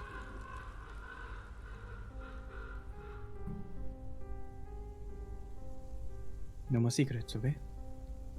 No more secrets. Harry just kind of gives a smile. Alright. And after that crazy of a conversation, let's go for a quick break, huh? Yeah, we need it, man. Yeah, fuck off. Jeez. Yeah. Why Yeah, do that's you what- have to bring up Strahd? Why would you do such a thing? It's a very good question. I also would like to know. Yeah, inquiring minds just want to know. Illyria's like, I don't have anything to do with him. Like, have you been listening to me the past 5 minutes? I just wonder if, like, Illyria ever thought about it, though. I bet she did. Just for a little brief second, you know? Let's refill our drinks. Empty your bladders, pet your dog if you need to, or cat, and come back happy and ready to play. Yes. I gotta go refill my drink. Be right back.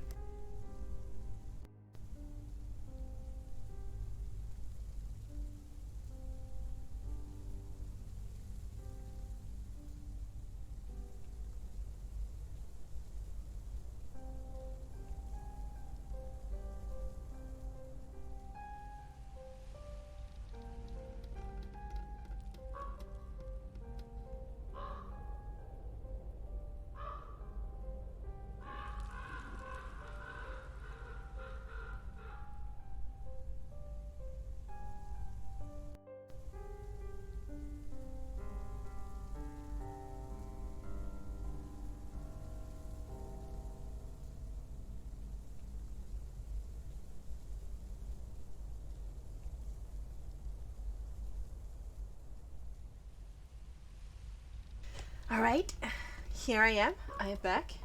Rock you out like a hurricane.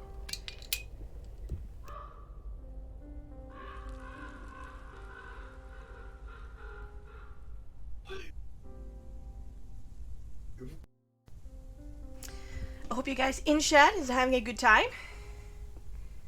Silent, so fun to have you here, talking with us. And Heima and Drutta, of course, of course.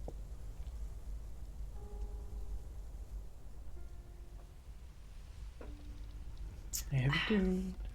Welcome back. Tackar. Inga problem. I've been enjoying this. You filthy mind, Timo. I've been enjoying it too.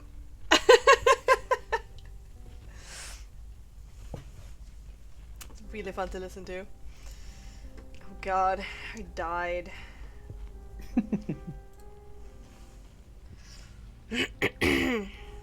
The light before the dark. Yeah, that's a good way of putting it.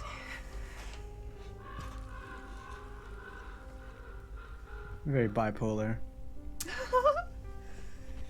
We seem to be. Exceptionally so.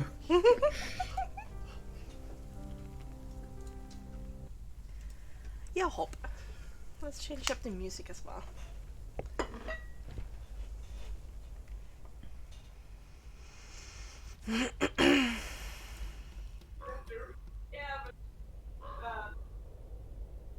Oh. Mm.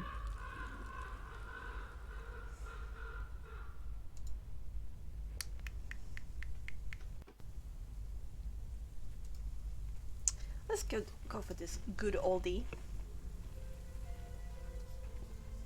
Very good. Taking the hobbits to Isengard? No, obviously not. Can you not hear what it is? I can't. I prefer TV-Operaturn. If you know what that good and oldie is. Sorry, I didn't hear what you said. TV-Operaturn. Heavy opera turn. The TV operator. It's a good old Swedish joke dub over when Aragorn returns to the Rohan's king and says that, you know, the Gondor has lit their beacons. Mm-hmm. And in this sub, he goes in and says, "I'm your TV operator. I heard you wanted a TV fixed." Really? No way. And they're like syncing the lips, so it looks really believable, and it goes on for a while, and it's so funny. Oh, it's like a parody thing. Yeah, it's Gotcha. I'm back! Hello. Welcome back. Love Mr. Star Dick. How are you Stradikovic. doing? Darth von Dickovic. Strad von Dickovic. Darth von Dickovic. I love Darts. Darts is the best character. Darts. Casimir is such a dumbass. Why? It's there are things you learn in the misery here, but some things are permanent. Some things live and some things die. Things die. Ha! Really?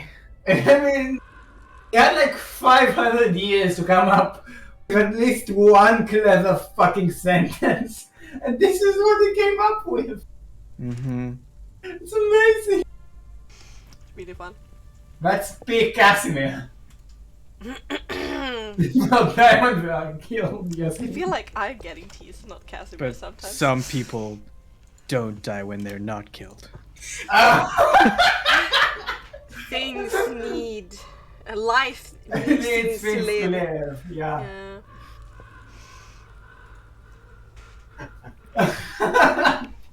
Basically He completely. was hinting towards that some lives have a really short, you know, lifespan in Barovia because it's so dangerous. Those other lives go on forever. That's what he meant to say. He just God. said in Barovia some things live and some things die. But He didn't give any context. He was hinting towards that Asphodel might quickly die. He Yeah. just mentioned the fact, like a fact of life. I mean, Yeah. Yeah, you just wanted to be party pooper. The Debbie Too much to Downer. ask for. Mm-hmm. Julie, are you ready? Guess not. Julie! Julie, come over here. Start playing Pokemon Legend Arceus. Julie, do the thing. Julie. Oh, let's do. Okay, let's summon her. How do we summon Julie? What do we? What do we In need the to sacrifice? center, like tabletop, and I'm there. Tabletop. In your sleep, he came to you. I am singing like Phantom of the Opera, but like with The Dome of the Opera is there. And the Strahd in the castle is there. Inside. I mean, he is inside our minds. Your skin. Wow! I'm back. We had to sort out food. Okay.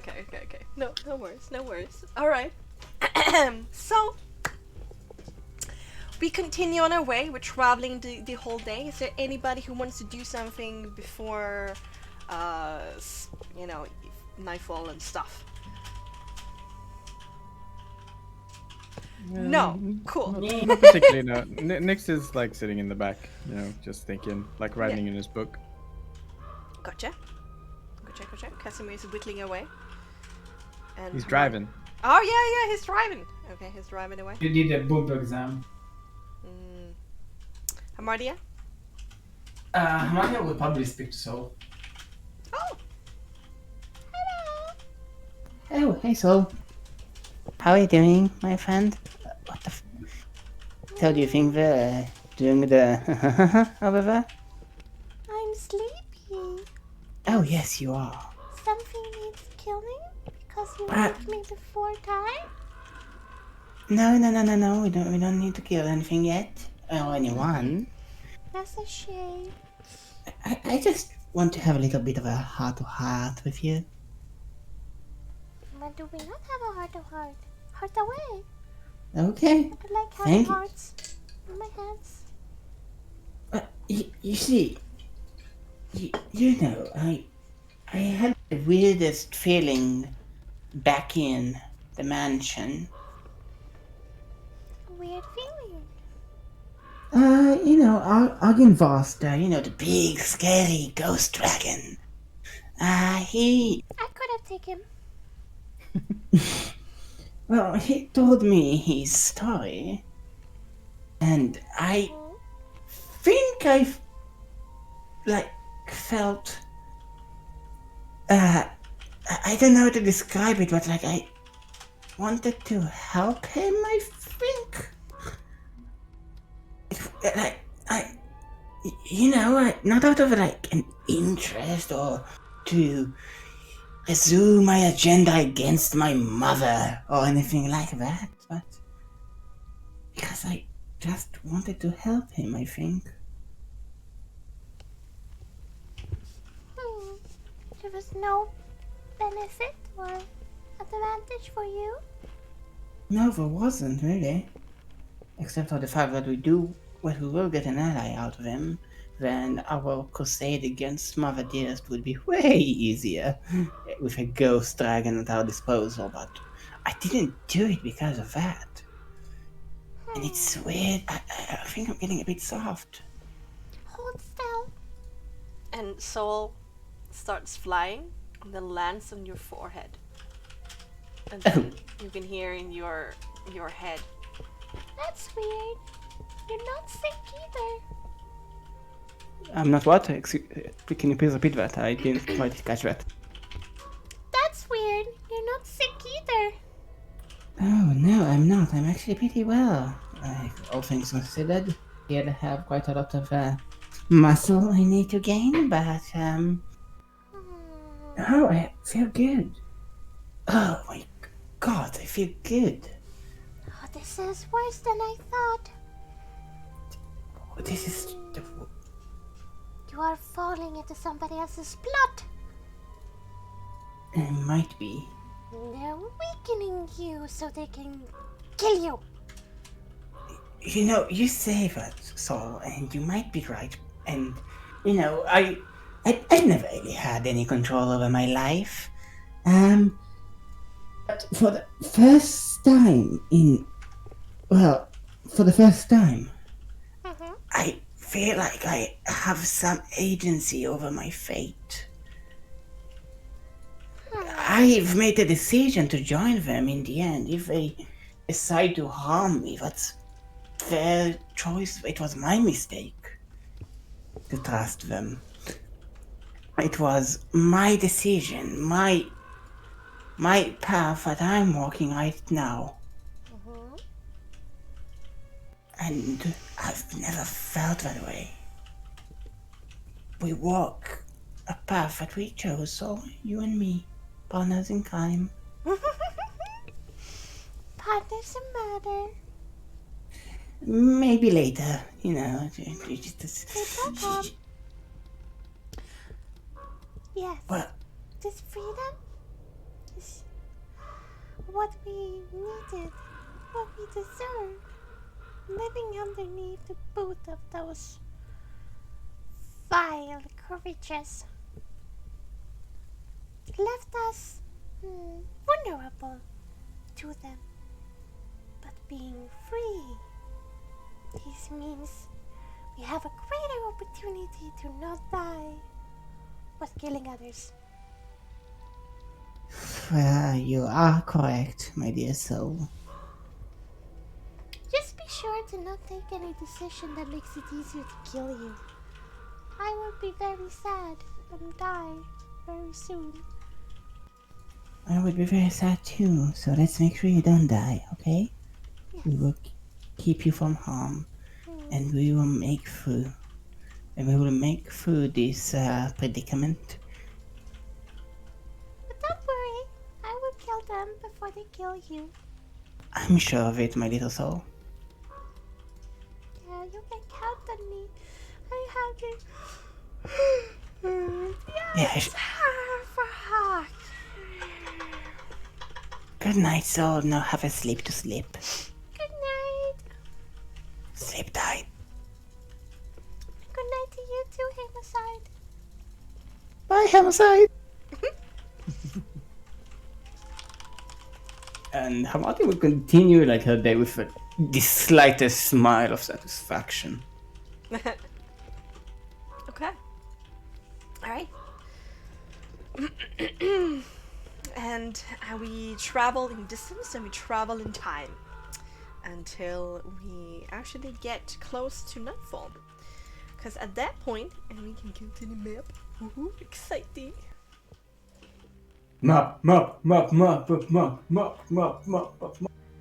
Everybody! Okay, calm down a little bit. Okay.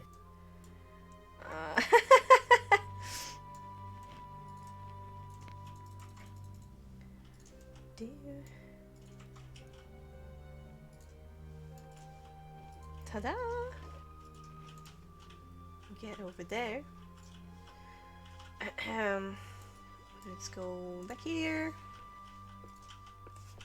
You guys see a weather-worn signpost next to the road. The three arms of the sign point along the three branches of this road. The arm points north, reads Kresk, and through the woods you can see an arcing stone bridge spanning a river. The arm pointing east, or whence you came, reads Volaki, and the road slopes up gradually in that direction. And the arm pointing southwest, reads the Wizard of Wines. The road slopes gently downward in that direction. So we decide to go for Kresk, right?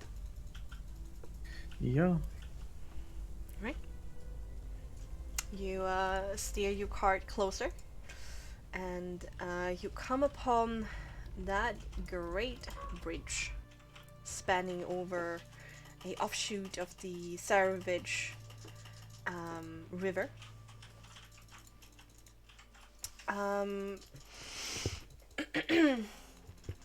Illyria, are you looking out on this bridge at all? Or anybody else for that matter? Yeah, Nix so, is yeah. keeping track as well because he has to write the map. Yeah, right. This bridge, of course, has those, but it's quite normal in Barovia, are these two great stone pillars at the start of the bridge, and on top of them sits gargoyles.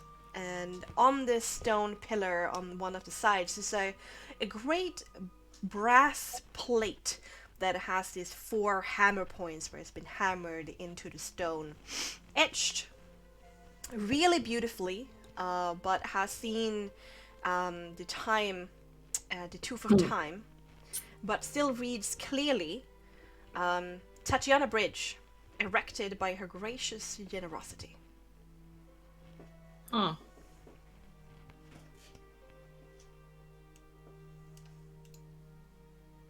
Do you feel any connection to this bridge, Illyria? No. Well, apparently this is a bridge that was created for her, so potentially it's possible that she would have been here. I mean, it's likely that she has been around Barovia, but so far the only time anything happened was that one time at the crossroads, and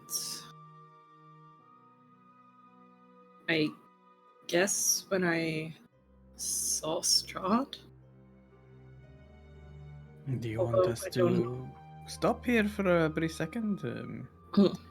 Check out the vibes of this bridge? I don't know. If you are true in saying that you want to learn more about Tatiana, you are going to have to be a little bit more open in the potential, well, mindfuck.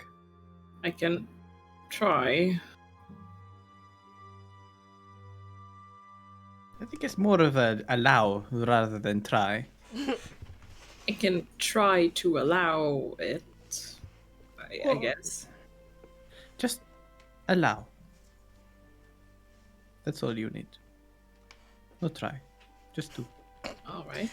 There is no try. What do you do? There.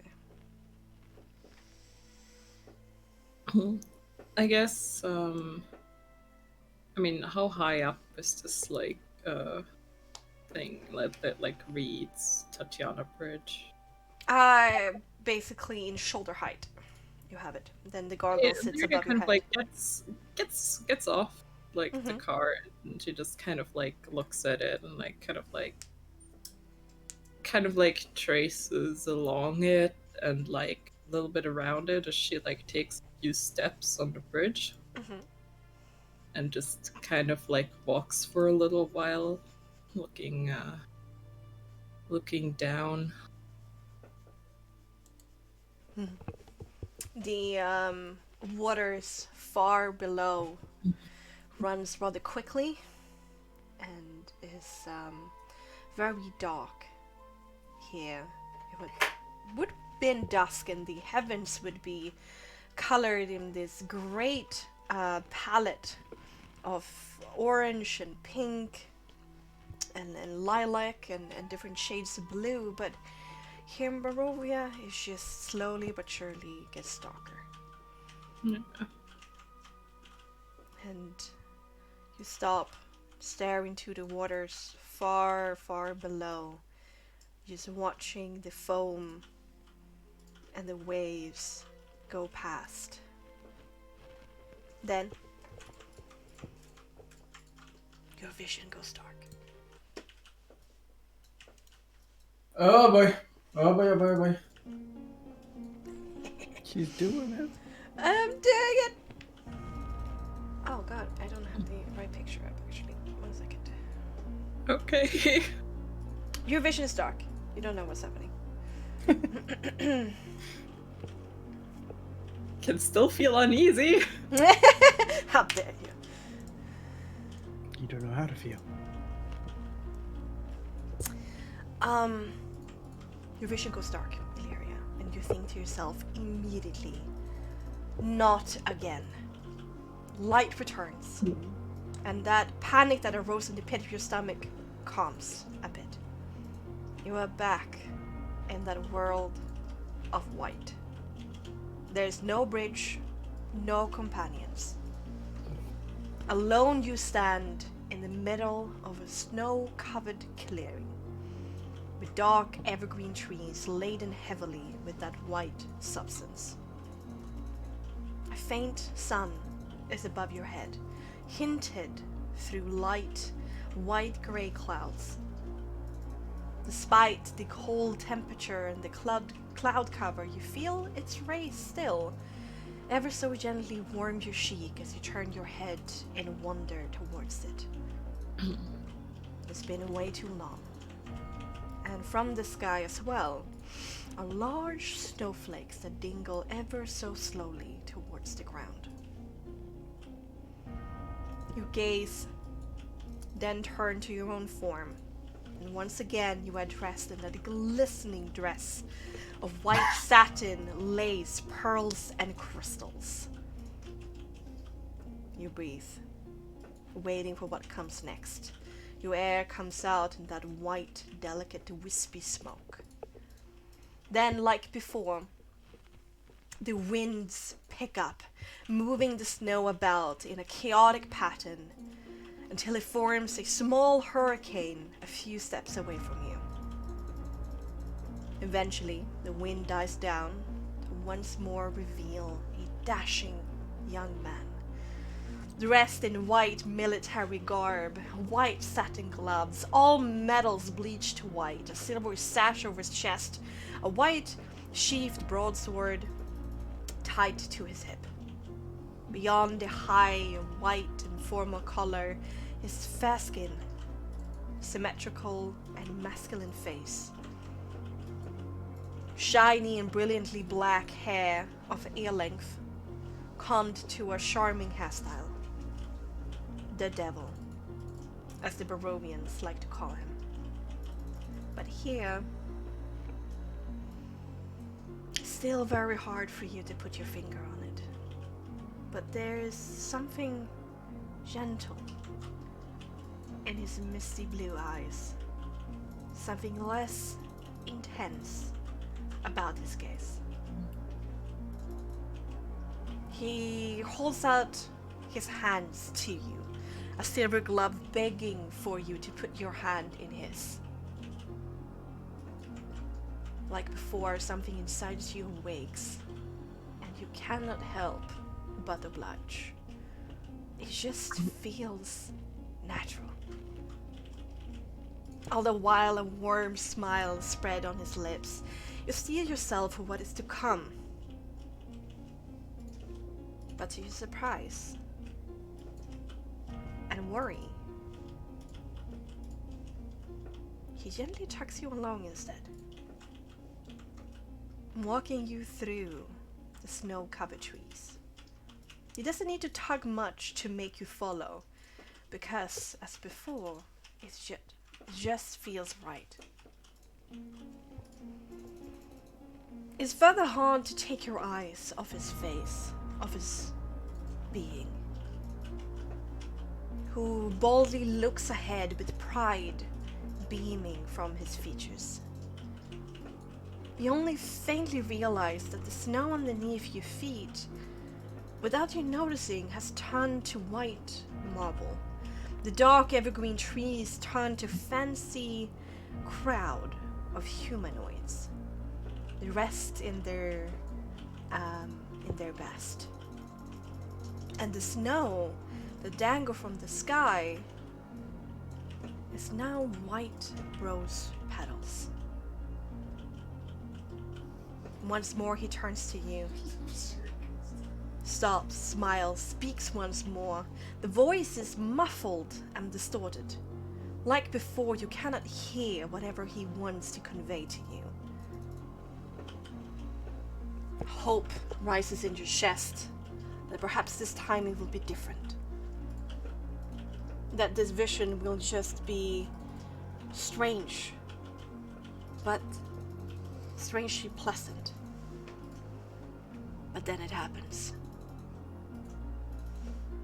His form doubles over in pain. A red crimson stain spreads from his chest. Not again, not again, not again, you utter in panic to yourself. But this time the crimson never touches you.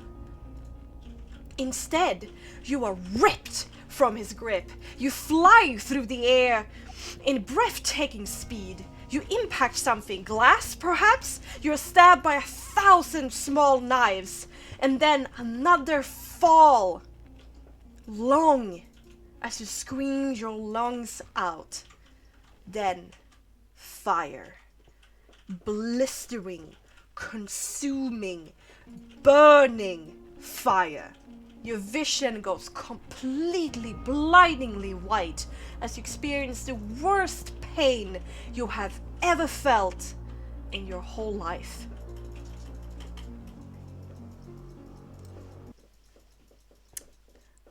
Illyria falls down to her knees in the middle of the bridge, screaming her lungs out. And then it goes on for quite a few seconds. What do you guys want to do? I rush to her side, I guess. Same. And I like see if there's like some sort of injury on her, if she's just like holding a part of her body, if she's, you know, holding her head, like is there something physical that I can see that is a problem as I shake her and I look her over, look into her eyes. She seems to be holding herself and kind of doubling over in pain while she's on her knees. And lifting her head, you can see something white is over her eyes. Illyria! Is it similar to that when her eyes were when she was possessed? No, there was no outside sign of her being possessed, despite how but he has seen her eyes be white when she was talking to Strahd with the necklace, right? Yes, that's sure. I rummage through her things real quick, if that's the closest thing I can think of, and see if you can find the necklace. Before you do, Julie, Illyria, you come to. Your vision returns, but pain still lingers in your flesh.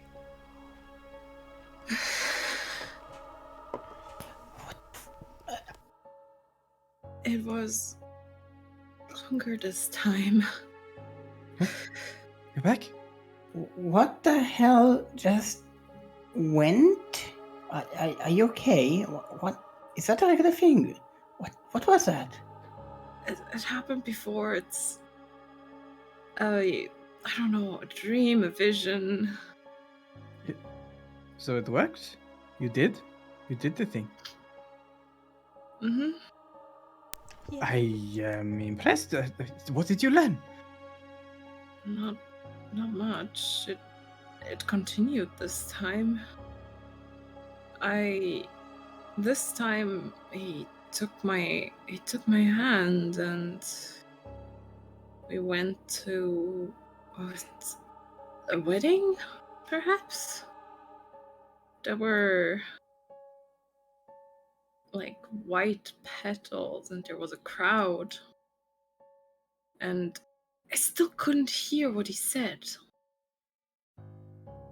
But this time it was a bit different. Different how? Well, he still got hurt. But this time I was just thrown towards the other end of the room, and a window perhaps. I felt the glass digging into me, and then I fell, and then I was just fire, and it hurt a lot. That doesn't sound very helpful. It sounds. Are you able to decipher any of the events that unfold before you? Did you manage to learn something in this endeavor? Is anything to do with where you were? The aesthetics of the room that you're in? What people were wearing? Anything? I think marble floors. I mean, okay, well that doesn't really help. It was definitely a wedding. A wedding? Your wedding? I think so. It seemed like it. We were walking through a crowd. There were petals flying. And then we stopped and she said something. It seemed like it. Do you remember how you felt? Well, up until when it goes horribly wrong, I feel safe.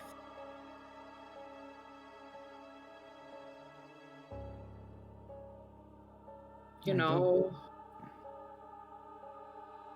I don't know if those it's true, blue but eyes, and it just looks gentle, and something inside of me just wants to go along.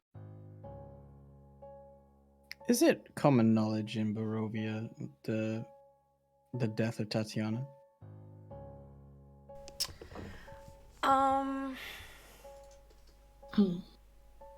Not really. I wouldn't really say a lot with the Barovians, but I think among the Vistani there's certainly a sense that you guys know that the great love of Strahd has died, but you don't know the story around it because he doesn't like to talk about it. Mm-hmm. Just like a story around the campfire or anything? Mm-hmm, mm-hmm. Do we're just like, I guess what I'm asking is it known that she was killed on her wedding day? Oh, yes. It definitely happened on the wedding day. I don't know exactly if this is true, but what you seem to be describing, Illyria, is that feeling you would inevitably feel when you die.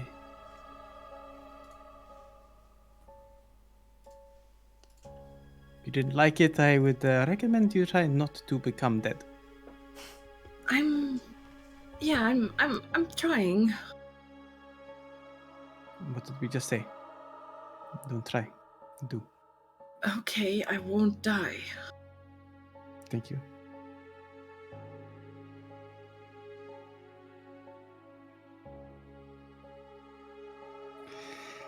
But Jeez.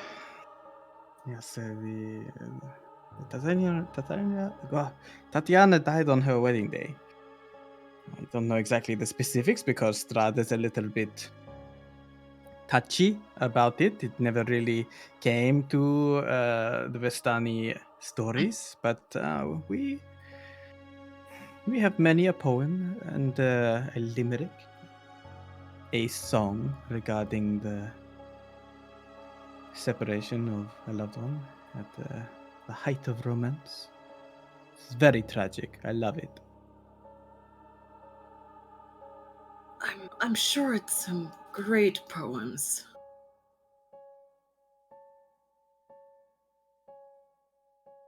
So, do you recall exactly how you did what you did?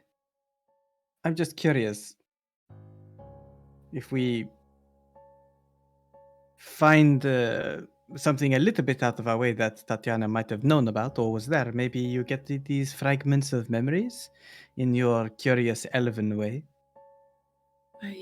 I mean, that thing about past lives usually doesn't happen to half-elves to begin with. Well, how half are you? I don't know if that's a touchy subject, but... No, it's fine. Trying to think right now. We never really established that, did we? It's because in Most Frostmark, people I just half-elves talked is are, actually like, a humans, race. right? Yeah. Yeah. In Frostmark, half-elves are actually a race and not just children of humans. Yeah. So, Mm-hmm. It was an experiment by the gods to see if they can create a race that still worshipped the gods they wanted them to worship, but had a higher soul power. And it failed, but the half-elves still remain. That's not exactly how it works. Okay, sorry, I didn't know. It's not like we actually have that many half-elves around here. I mean... They're literally everywhere! We are the most common race in Barovia. All right. I was just- maybe not where I'm from. I've been hanging around with tieflings my whole time. Oh, I thought you weren't a Vistani. My mistake then. I didn't say Vistani, I said tieflings. Wait, how was it? Yeah.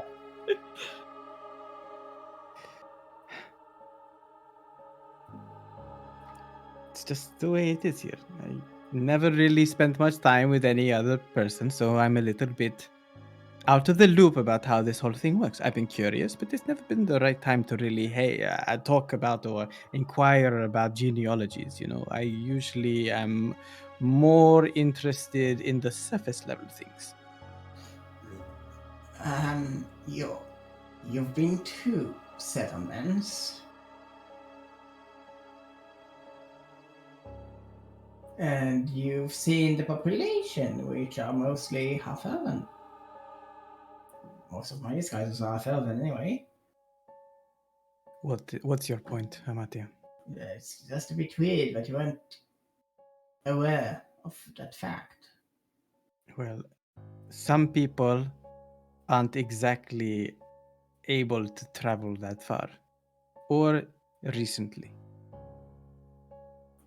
But you can travel further than anyone here. What are you misunderstanding about this? It's okay to not know things, you know? Yeah, that's understandable. I really don't know how the world works, if I'm completely honest. Okay, ignore me. I'm just here suing things. So, back to the original question, Eliria. Do you know how you did that? Do you remember the feeling? Is it just that you were in close proximity? What's the deal here? Just looking down the water, and then all of a sudden my vision kind of went blank. You know, if this place wasn't so, dark and depressing, I'm sure it would be beautiful here.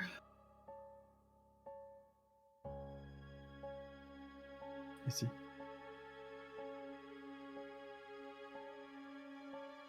I guess we'll just have to hit and miss. But you know, good job in believing in yourself that you can do such a thing. Every fragment of memory is likely to elicit a few more pieces of knowledge that we didn't have before. I wonder, maybe if you shoot for a specific query, you might get a clear answer. It's not like you can just ask, it's just we don't know exactly how this works, Amatia. Yeah, that's why I'm speculating. I mean, we are all right now wandering in the dark, aren't we? You have no idea what you're talking about, she has no idea what she's talking about, and I have no idea what I'm talking about. We are brainstorming, my friend. Well, sure, Illyria, next time write down your questions on paper. Maybe a ghost will answer them. No, try to focus on it. That's what I'm saying. Try to focus on the question. What happened? Why? What are you seeking? What are you looking for when you get these visions? What did you focus on? What did you focus on? Wasn't really thinking about much. Just as I said, this probably used to be beautiful. Appearances. Well, I have no clue. The only thing I can think of, Illyria, is if we approach other places that Tatiana might have been, maybe you get a sense of nostalgia, you know? Memories can be linked to more than just thoughts. It can be smells, it can be sounds, it can be tastes, any number of things. Yeah, maybe. I think we should continue on. Yeah, it's a pretty lake. Pretty bridge.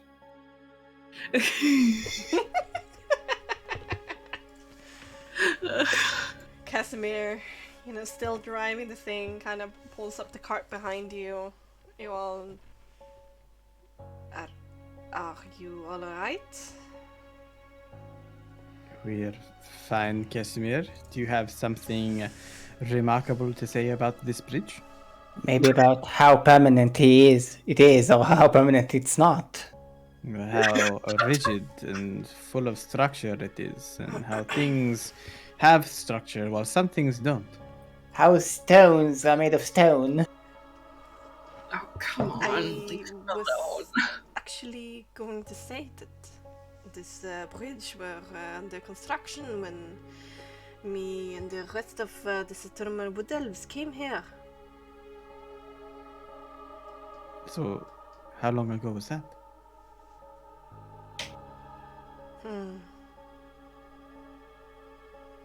We haven't been keeping track on the years exactly, but more than 5 centuries.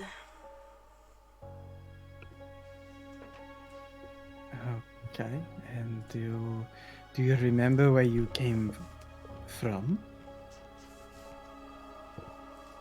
Yes, we have been traveling for some time, going around different archipelagos. We came from the north with the Empire when they decided to wage war. It's a sad constant of life, and it has business opportunities. And we stayed for the celebrations after the victory had been secured by the Tsarevich. The castle brought us a lot of contracts. And we plan to stay some time afterwards, working with all of these happy vampires and their deep passes. But then, you know, this happened.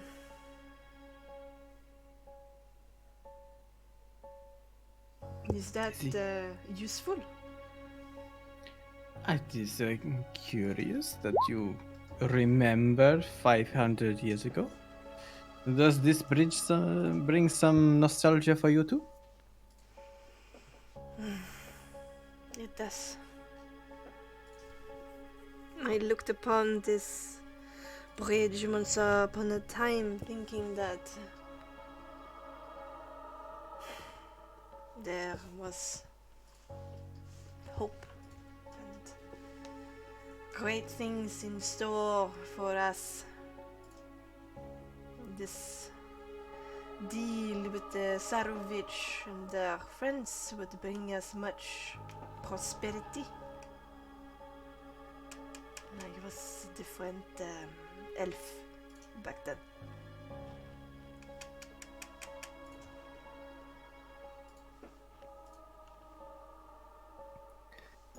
Well, maybe there is still hope, for the bridge still stands. Some things are permanent. And he smiles and continues driving by. And some things aren't, I guess. Some things are made of food and some things are made of stone. Let's Just how keep life on works. going. Yeah. Got a long way to go to Kresk.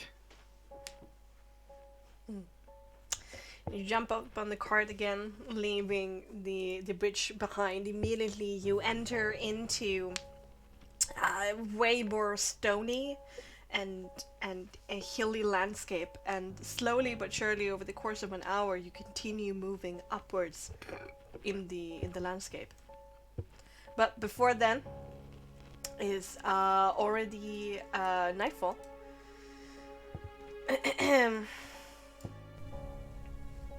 Actually, let's immediately go to the camp. Let's go to the camp. Let's You go guys camping, guys. Find yourself a cozy little nook in between the trees, in a in the valley of two hills, where the ground is somewhat flat and you're somewhat protected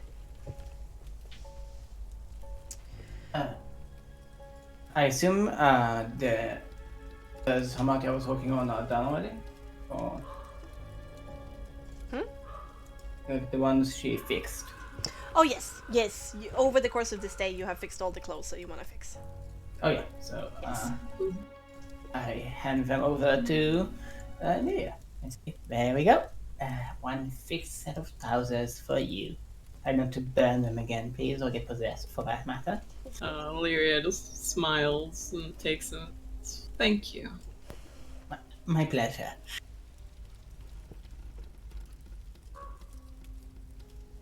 I'm wishing to write down some thoughts that I've been having. I can take the first watch tonight. I'm close, I think. Alright, I'll take second. Saul is actually the most active during that time of night, so I have a nice little conversation with him. Lyria, you're not recovered yet? You're still exhausted? I'm still not feeling all too well, but I can take a watch. Sure. Of course, just try and heal, of course. Yeah. Thanks. I am happy to take a watch as well. Perhaps I can take the third so Illyria can rest for as long as possible.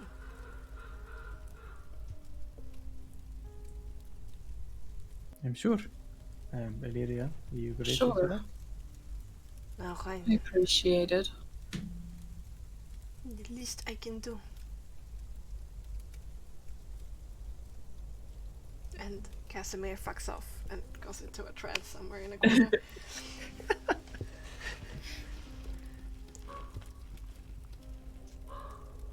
Anything you want to say, Illyria, before you go to bed? No. I No. don't. Illyria Oh. is just so tired, she just decks out in the tent. Lyria just kind of like, goes to that. It's like, I feel like somebody threw me out the window.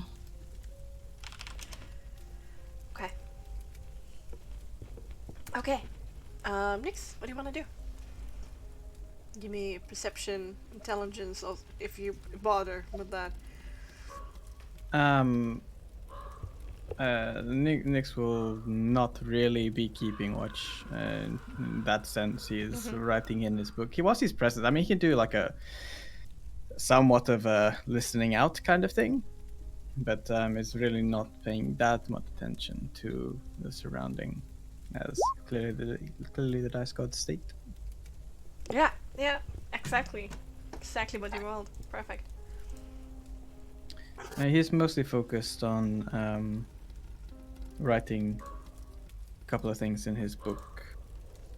There's a couple of sketches here and there about the bridge, but as he's writing in the pages that have that of the bridge, he often stops and flicks to the back side of the book and turns it upside down and starts writing amongst some other notes that are there, of which, not that anyone really sees, but for GMs, it's written in Gnomish. Oh, okay. Got that.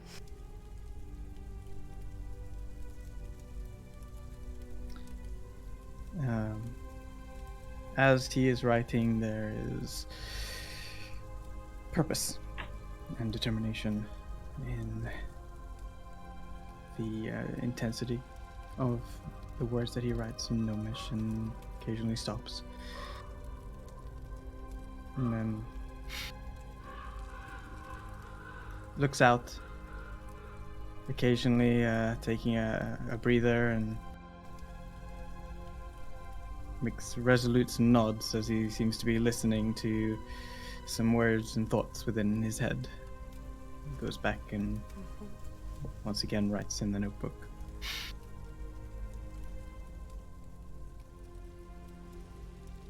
Until his time is up. Alright. It's quiet, peaceful.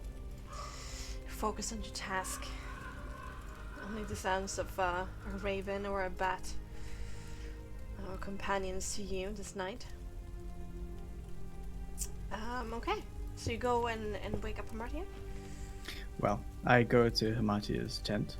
Are you in a tent? Are you like, because you tend to like flop anywhere, but are you in a tent? I don't think Amati has a tent to be. No, I think it's only Lyria now who has a tent. Yeah. And Hamatia is basically using her long coat as a sleeping sack. Okay. I'm just gonna like go over to Hamatia and just like whip her coat off. You see, she immediately puts the knife on you as she wakes up. What the fuck are you doing, Nix? I've had a thought, Hamatia. I've been thinking. And I think it's time for us to have a chat. Okay, let's have a chat, but what are you doing? Well, it's your time for a watch. But before that happens, I would like to discuss something with you. Okay, so should I? So, wake up. What? I'm already Yeah. awake. Go on Overwatch, please. Alright. I go wee. Meulen, where do you want to go? So will alert me if anything fishy happens. Okay, well, I don't want to wake Illyria. She seems to be exhausted. So, just a little bit outside, I suppose. Of the Okay. camp. Fine. She Yeah. puts the knife back into the hidden compartment in her sleeve, which is right now not hidden because she took the coat off. She is currently wearing only the clothes beneath the coat, which are rags, basically short shirt and like a 3/4 very rough looking linen trousers, and you are able to see some of the scars on her body.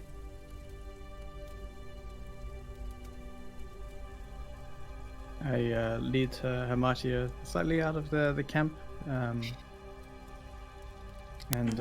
take a sit on a log, I guess. Yeah, there's a lot of stumps and logs around, no worries. Sit, Hamatia. I sit. Do you have any light source with you guys? Because it's Harmonia can't see in the dark. Yeah, I have no idea. We're not that far away, so that the light is Okay. not necessarily. So Yeah, the light of the campfire flicker on Nyx's Nice. facial features occasionally, but ultimately she can see his red eyes in the dark.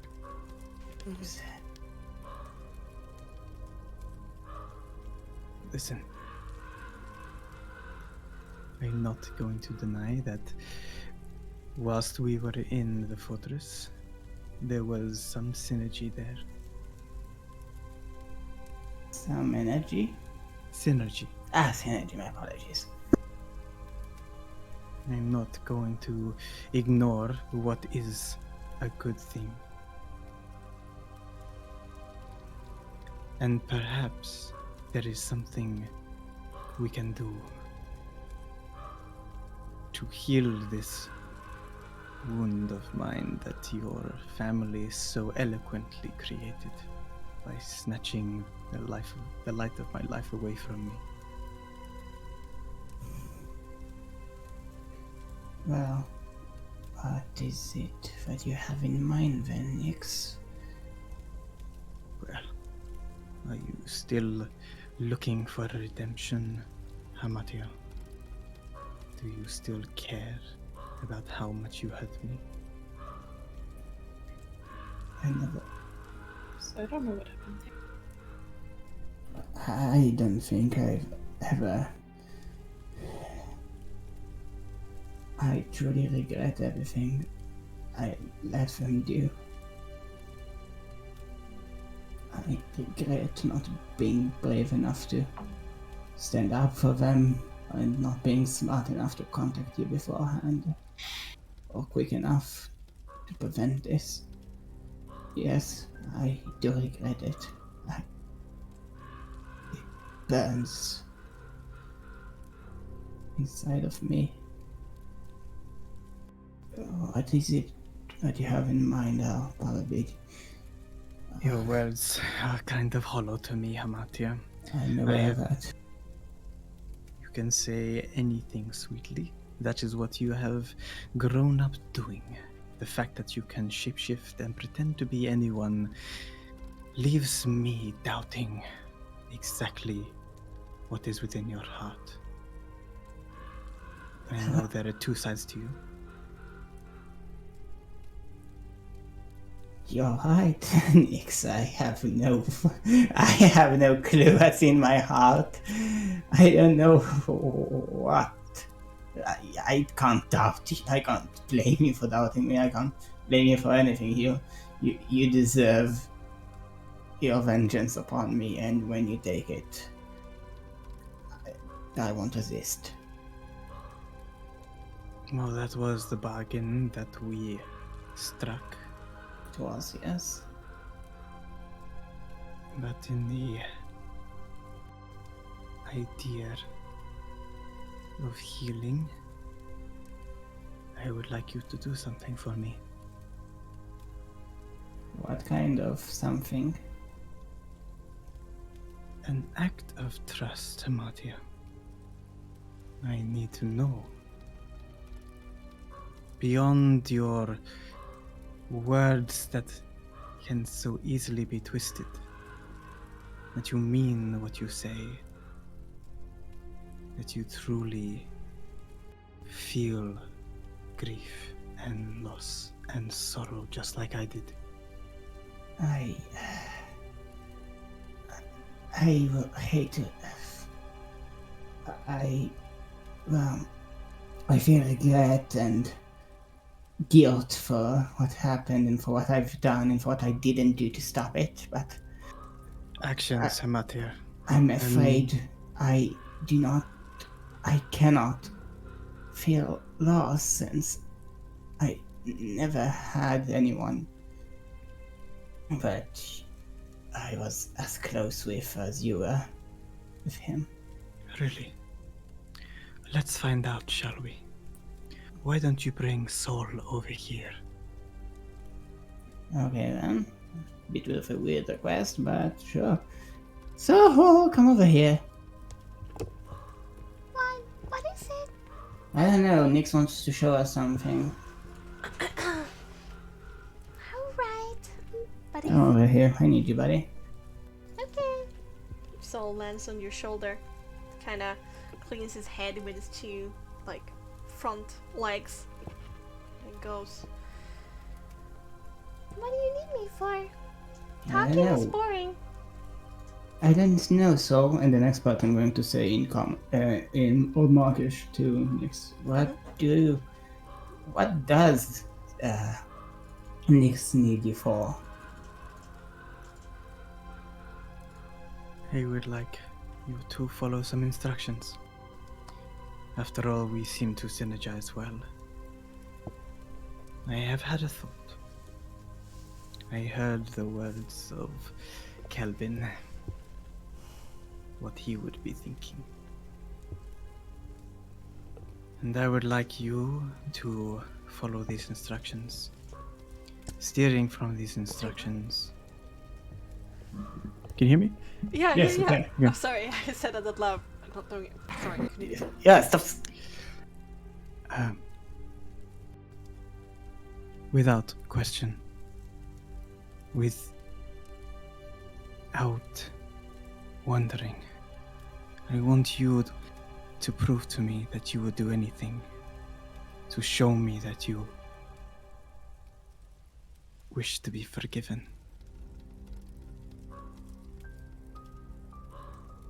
Do you agree, Hamatia?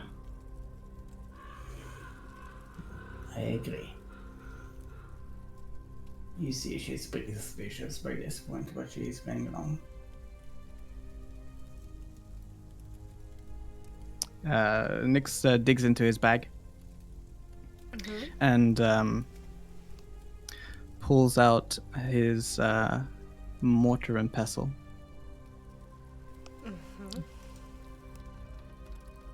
I would like you, Hamatia, to command Sol to hop into this bowl. Oh no. Excuse me? Hop into the bowl. Okay then, so please hop into the bowl, be a dear and do that. No. And as Sol does, Nyx will use his ability to bring forth the evil eye that burns in his forehead, and he will cast Animal Connection to Sol. Okay. First of all, Sol is gonna look up with their big eyes at Hamartia and goes, I don't like balls. I Wait. don't like balls. Don't worry, it's nothing for a bit. We'll get you out of there later, okay? Okay, I trust Good. you. Aww. I hope I know what I'm doing. Animal Connection, huh? Mm-hmm. That's a soul check, right? It's my ability. You can do ritual as well, yeah. Well, it's once per short rest. Okay. Oh. Gain the ability to comprehend and verbally communicate with beasts and animals for the duration. Mhm. Yeah. And as the eye burns down, looking at Sol, he, with his own red eyes, looks to Hamatia and says, I know you can enter the mind of Sol. Why don't you do that? I wouldn't call it enter, it's more of an intertwined. Okay, I'll do it, yeah. Yeah, you see Amartia's eyes roll back as she enters Sol's body. Okay, I can feel it. Just a reminder that I can't really feel or hear anything which you do right now, so, please protect my body. Sol, can you hear me? What? I can hear you. This is the first time someone else has heard me. Not for longer. And I'm gonna push the pestle into the back of Sol and grind him into the bottom of the bowl. Slowly, hearing the crunch of his body and hear the screams of both Sol. You'd expect to hear screams coming from Amartia, but you hear something far worse. You hear bones crack and muscles bend and tear and return, as instead of screaming, she is having what you can only describe as a metamorphosis spasm, as she is quickly switching between forms, each limb a different person, and you hear her gurgling. And this horrid sound coming from her, as you see faces you've seen in Waraki, constantly switch, and each of them with an expression more painful than the last. And you see for a second that you can think you can see Arigolver, and for a second you see Graniver, until it finally settles back on Amartia.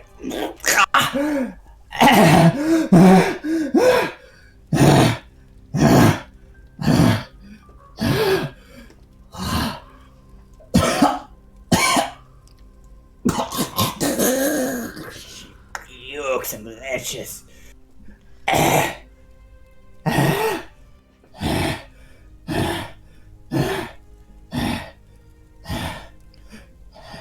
Nyx looks calmly with the eyes looking at Amartia, and as his soul mark begins to flare up, He will cast Crown of Fire, and as the fire forms around his head, he whispers into the night, "Summon him again." What did you do? Again, Harmatia. What did Saul ever do to you? You see a realization on her face. No. No, my soul. You want to prove to me? How does killing Saul prove anything? Why would you do such a thing? Why, Nix? Why? Why? Why? Pull the nails out that I picked up and I say, "Because you promised." I need Saul's consent on that one. It will take me a while. Please, don't do anything to Rash. No. Why? Please. Okay. Give me an hour. As she is breathing heavily, she will begin the ritual of summoning Soul. And just so we're clear, Harmatia, we're not waking Illyria up. I don't understand what you gain from this. What are you trying to achieve, Nix? I wanted you to feel what Kelvin felt. Like physically. And emotionally. Mardia, you can see some mists coalesce around Nix's form as you stare into his face and look at his body posture. You can see clearly that purple mark in his forehead shining brightly violet. And being so close and studying it for so long, you can now clearly see that the pupil of the third eye is in the shape of a bat. Oh. These mists coalesce to vaguely into the shape of an arm drooping over Nix's form, and then into a head that sits on Nix's shoulder. 2 horns, a lot of hair, and then another arm that droops over the other side of Nix's arm, kind of a half embrace from behind. It slowly but surely takes further and further form until you stare into the mist-like form of a tiefling with a large smile on her lips. And she whispers into Nix's ear, "Yes, my sweet child, this is the way of the Vistani. Become us, belong, we are your family. Take your vengeance." What are you? What in the 7 hells are you? Why? Well, I'm just a Vistani, right? I'm just a member of Strahd's devilry, right? He hear her in fear, reciting, carving an arcane circle on the ground by reciting words in Sylvan, which you don't understand, but it goes. Enen Alfinan, Enen Ekiman, Enen Haevito, Enen Akinan. And she's repeating that same phrase for an hour.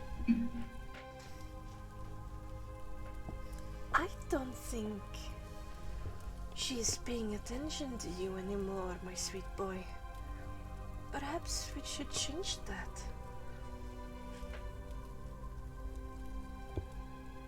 Do I physically hear this? You feel like a warmth, it's like a cloak kind of embracing you from behind. I blink as I look to the other side of my eyes, just like feeling a presence, and like, it's what she deserves. It's what they all deserve. Please forgive me, so please forgive me. Please forgive me for what I'm about to do. Please forgive me, my soul, my dearest little boy. It's what all the enemies of the Vistani and the Countess deserves. Now, enact it. I'm going to... Does the crown still burn? I move closer to Hamatia and say, faster. And I dip the crown close to her hair, singeing it. She seems unaffected by it, but she is panicking. I think you get the realization that physical pain of the part is not the thing that hurts her in this situation. That's something else. I can't rush it. It's a ritual. It takes time, Nix. I can't. I know. But I don't mean to disturb you. Well, you're not doing a pretty good job of that. Do you know how you look right now? I imagine that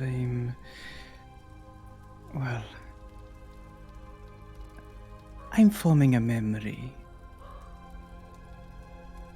And I'm sure you are too. But you see, you took from me something so very dear, and I don't really think you understand the scale in what you are a part of. And tonight you will. One summoning after the other, until dawn. Over and over, you will feel the pain through soul, just like Calvin felt as he burned on the stake. Why for soul? Why don't you can burn me. You don't need to burn soul. You can burn me. I'm right here. Look! And Hamata is going to pull out her knife and stab herself in the hand fully. Look here, you see? You see, it hurts, and she twists it in. You see, you can make me suffer. I'm not interested in your suffering, Hamatia. You are. Oh, perhaps, yes, but not in the physical sense. You see, soul is the only thing you care about. And I want to take from you what you took from me. It's easy, simple, elegant. You sick bastard. And Nyx will sit there waiting with the crown burning, waiting for another soul to come out. And to save chat. the darkness Yes. of nails. And he wanted to do one more thing where... It's alright. Okay. The next thing he wanted to do was take a nail and shove it through one of her wings. And as she is unable to... and then as she's unable to fly in the bowl, to grab Hamatia's hand while she is through the eyes of Soul, of which she cut, and drown Soul in Hamatia's own blood. Okay. After the third time of going through all of this, and continuously so, having this mist-like creature that looks like a young Madame Eva continuously soothe and warm and encourage Nyx, whisper in his ears constantly that he should enact his vengeance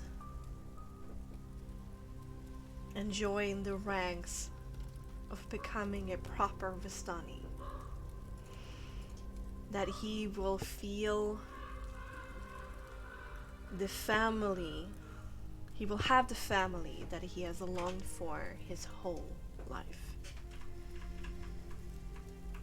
After the third time, waiting for summoning forth Soul once more, a sudden shriek is heard in the night sky. And very, very soon afterwards, a loud impact of something heavy landing close, very close to both of you. You only had the time to turn your head to see a whirlwind of grey and brown limbs of flesh and white teeth that pounds closer. Both Nyx and Martha, you try to scramble away, falling backwards, wondering what this thing is. It gets closer, specifically to Nyx. You fall down on the ground, your back on the wet grass underneath you. The mist, Madame Eva, just disappears as you impact. And in your face is a large, snarling, bewinged monster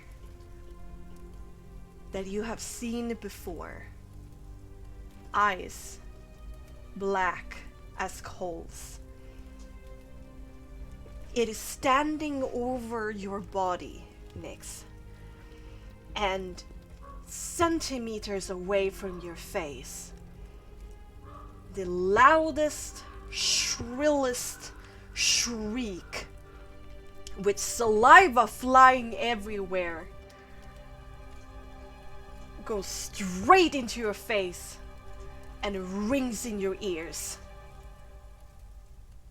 And with it, a cool sensation goes through your body.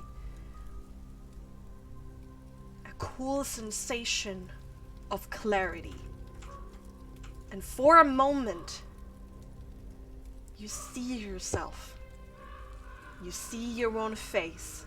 You see your crown of fire. You see your third eye. You see Hamartia and her expression of absolute dread, pain, and anguish. After this moment, this shriek is over. His creature remains in place, staring straight into your eyes. Breathing is musky scent in your face.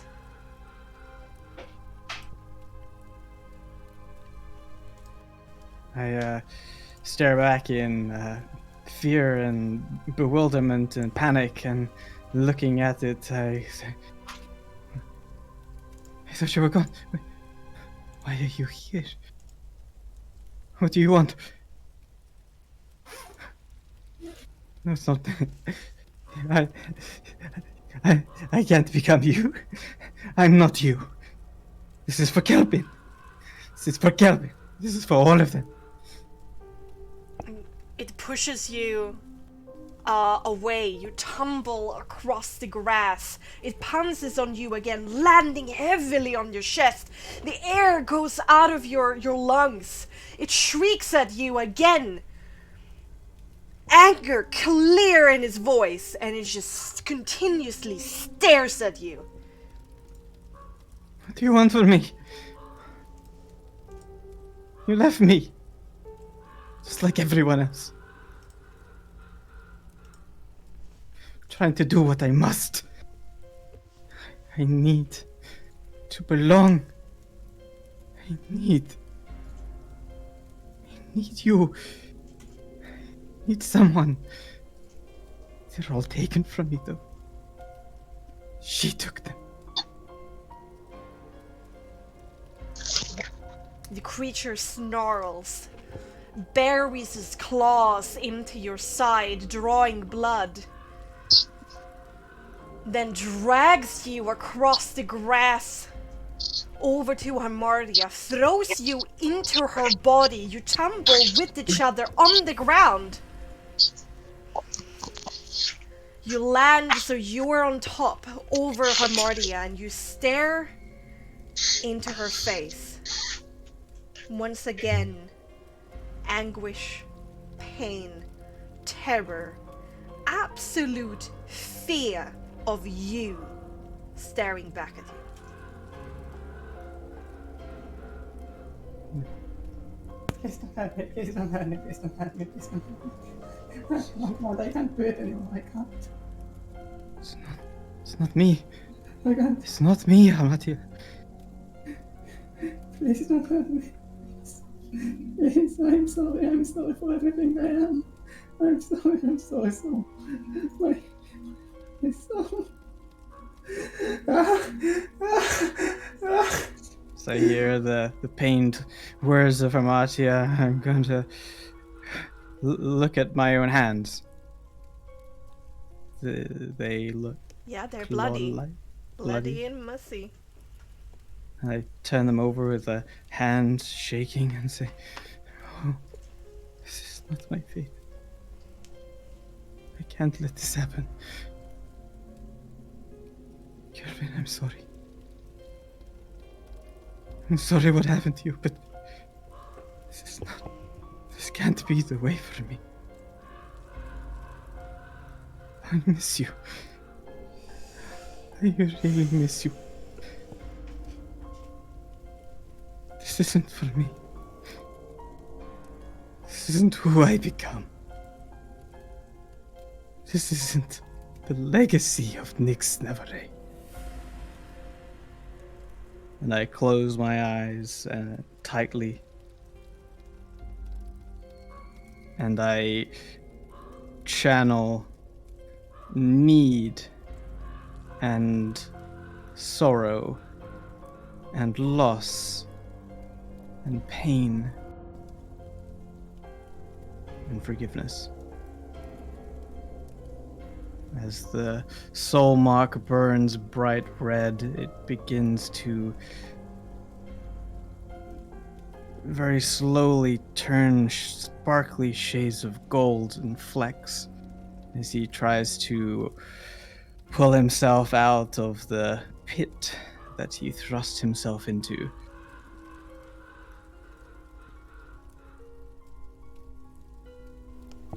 And try to cast a beacon of hope.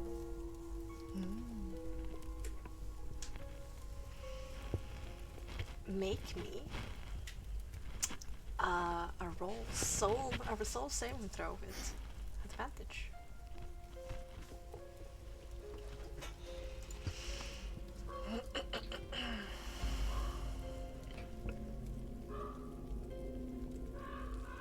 A natural 20. It's hot in here. Yes, your soul mark turns into this brilliant golden shine as this shockwave of warm air goes through this little meadow that you're in. It's almost like there's a little bit of sunlight here suddenly. Everything brightens and becomes less tragic and sorrowful. There's hope burning in both of your chests. Now, I want to turn to face the gargoyle. Yeah, it's right behind you. It's crept on up on you, yeah, it's right there. And I stare defiantly at it, in between that of it and Hamati, and say, "You will not take us this night." It leans closer, looking at your face. The snarl is gone. Closer and closer. Then it closes his eyes and leans his forehead against yours.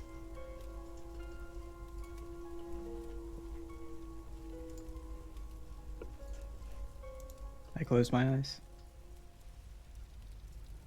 For a few brilliant and happy seconds, you remain there, touching each other, so close yet so far, but it feels so good. And then it's over, way too quick, as there's something that seems to, some kind of pain go through this creature. It draws back, wildly thrashing about, going back and forth in this grass. These claws coming up, raking its own head, its own chest, hurting itself. Shrieks of pain, of frustration, of agony comes out. Then, almost out of against its own will, it takes to flight, shrieks in the air, and then disappears in the mists. We'll meet again, Mother.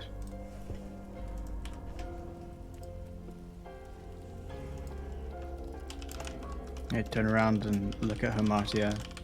You see her in a fetal position, drenched in a pool of blood and tears, just mumbling, "My soul, my dear soul, how could I have done this? Why did I do this to you? I'm so sorry, my soul. I don't deserve you, I'm so sorry. I don't deserve it. I don't deserve this. I don't deserve anything. I'm a monster. I'm a monster. And she pulls out a knife once more, and this time she aims it towards her neck. Nyx moves down and grabs hold of her wrist and looks straight into her eyes and says,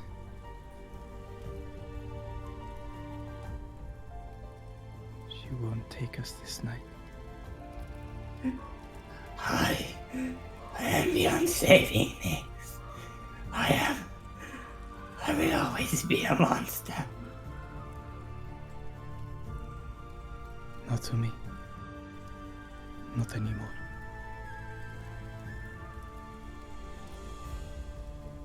Amantia drops the knife, both of her arms slumped to her side. And he will cast healing wounds.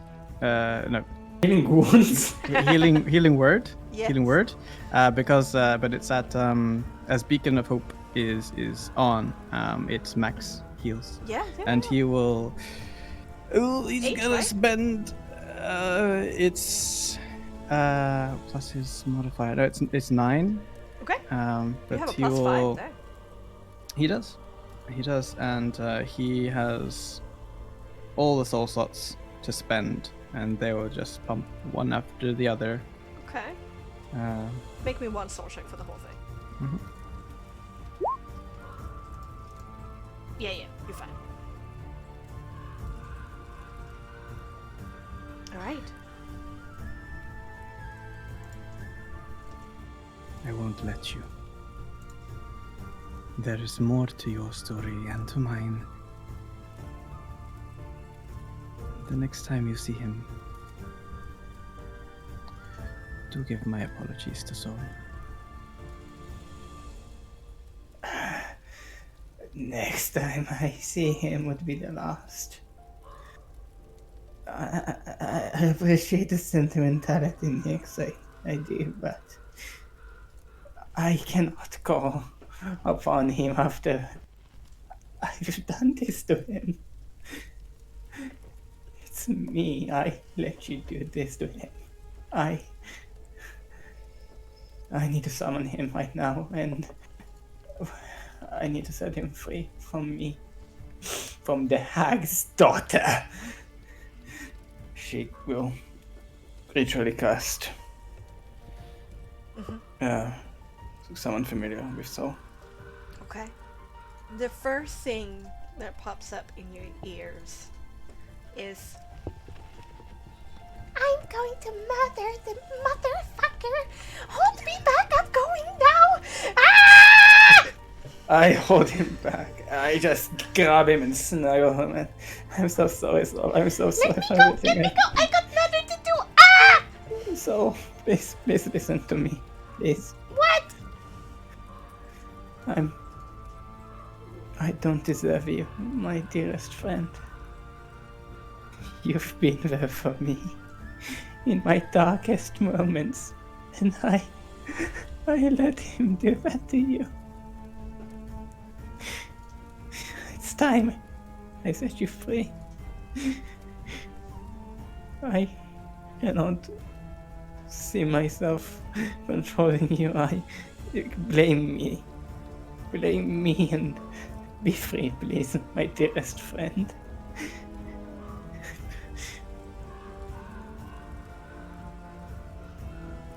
Mark my words. One day, I'm going to murder the fuck out of that jerk. But until then, it's better that I die than you. Because I can come back, you can not. But I hurt you. It hurt you. I felt your pain, and I can take it. I can take the pain, But No, you cannot. You cannot. for you, I'm willing to take anything. My best friend. If you deliver pain like I do, you need to be prepared to take it too, and I can't take it. Because I have delivered so much pain. Oh, you're so good soul. And Matthias' tears become tears of relief, tears of love, as she hugs so tightly, but not at I them. will never leave you. I You will never- allow me to do so much murdering. It's fantastic. Of course not. I feel like we need to work on that, but and Soul snuggles up to you as well. Mathia, still crying, just picks him up and looks at Nyx. Well, we have a new monster in our midst, but I think he'll be rather harmless for now. Nyx, what I said about Calvin, I'm really sorry. I don't know how to express this. I don't know. I've never been more sorry than anything I've ever done in my life. We've all lost people, Hamatia.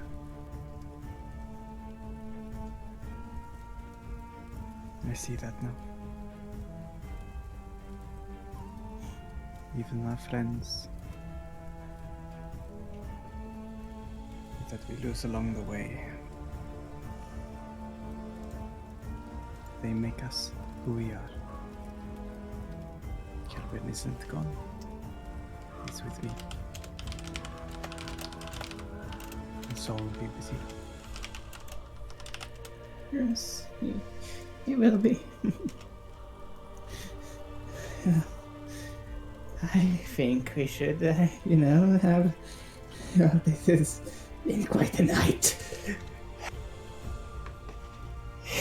I am genuinely scared of you right now, but you're a pretty scary guy, Nick. I won't lie, but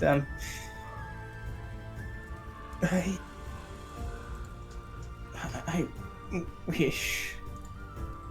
But maybe one day, not today, we'll manage to meet each other's eyes and find comfort. I'm sure that day will come soon, Amatia.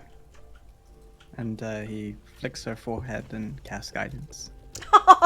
And with that, we're going to end tonight's episode of Curse of Mother Mystery. Oh man, okay, I'm emotional right now. Fuck me, fuck you, Nix. Fuck you, Phaeton. Fuck me. Great, then. Woo! Yeah, inspiration to you both. Inspiration to you both. Oh my god!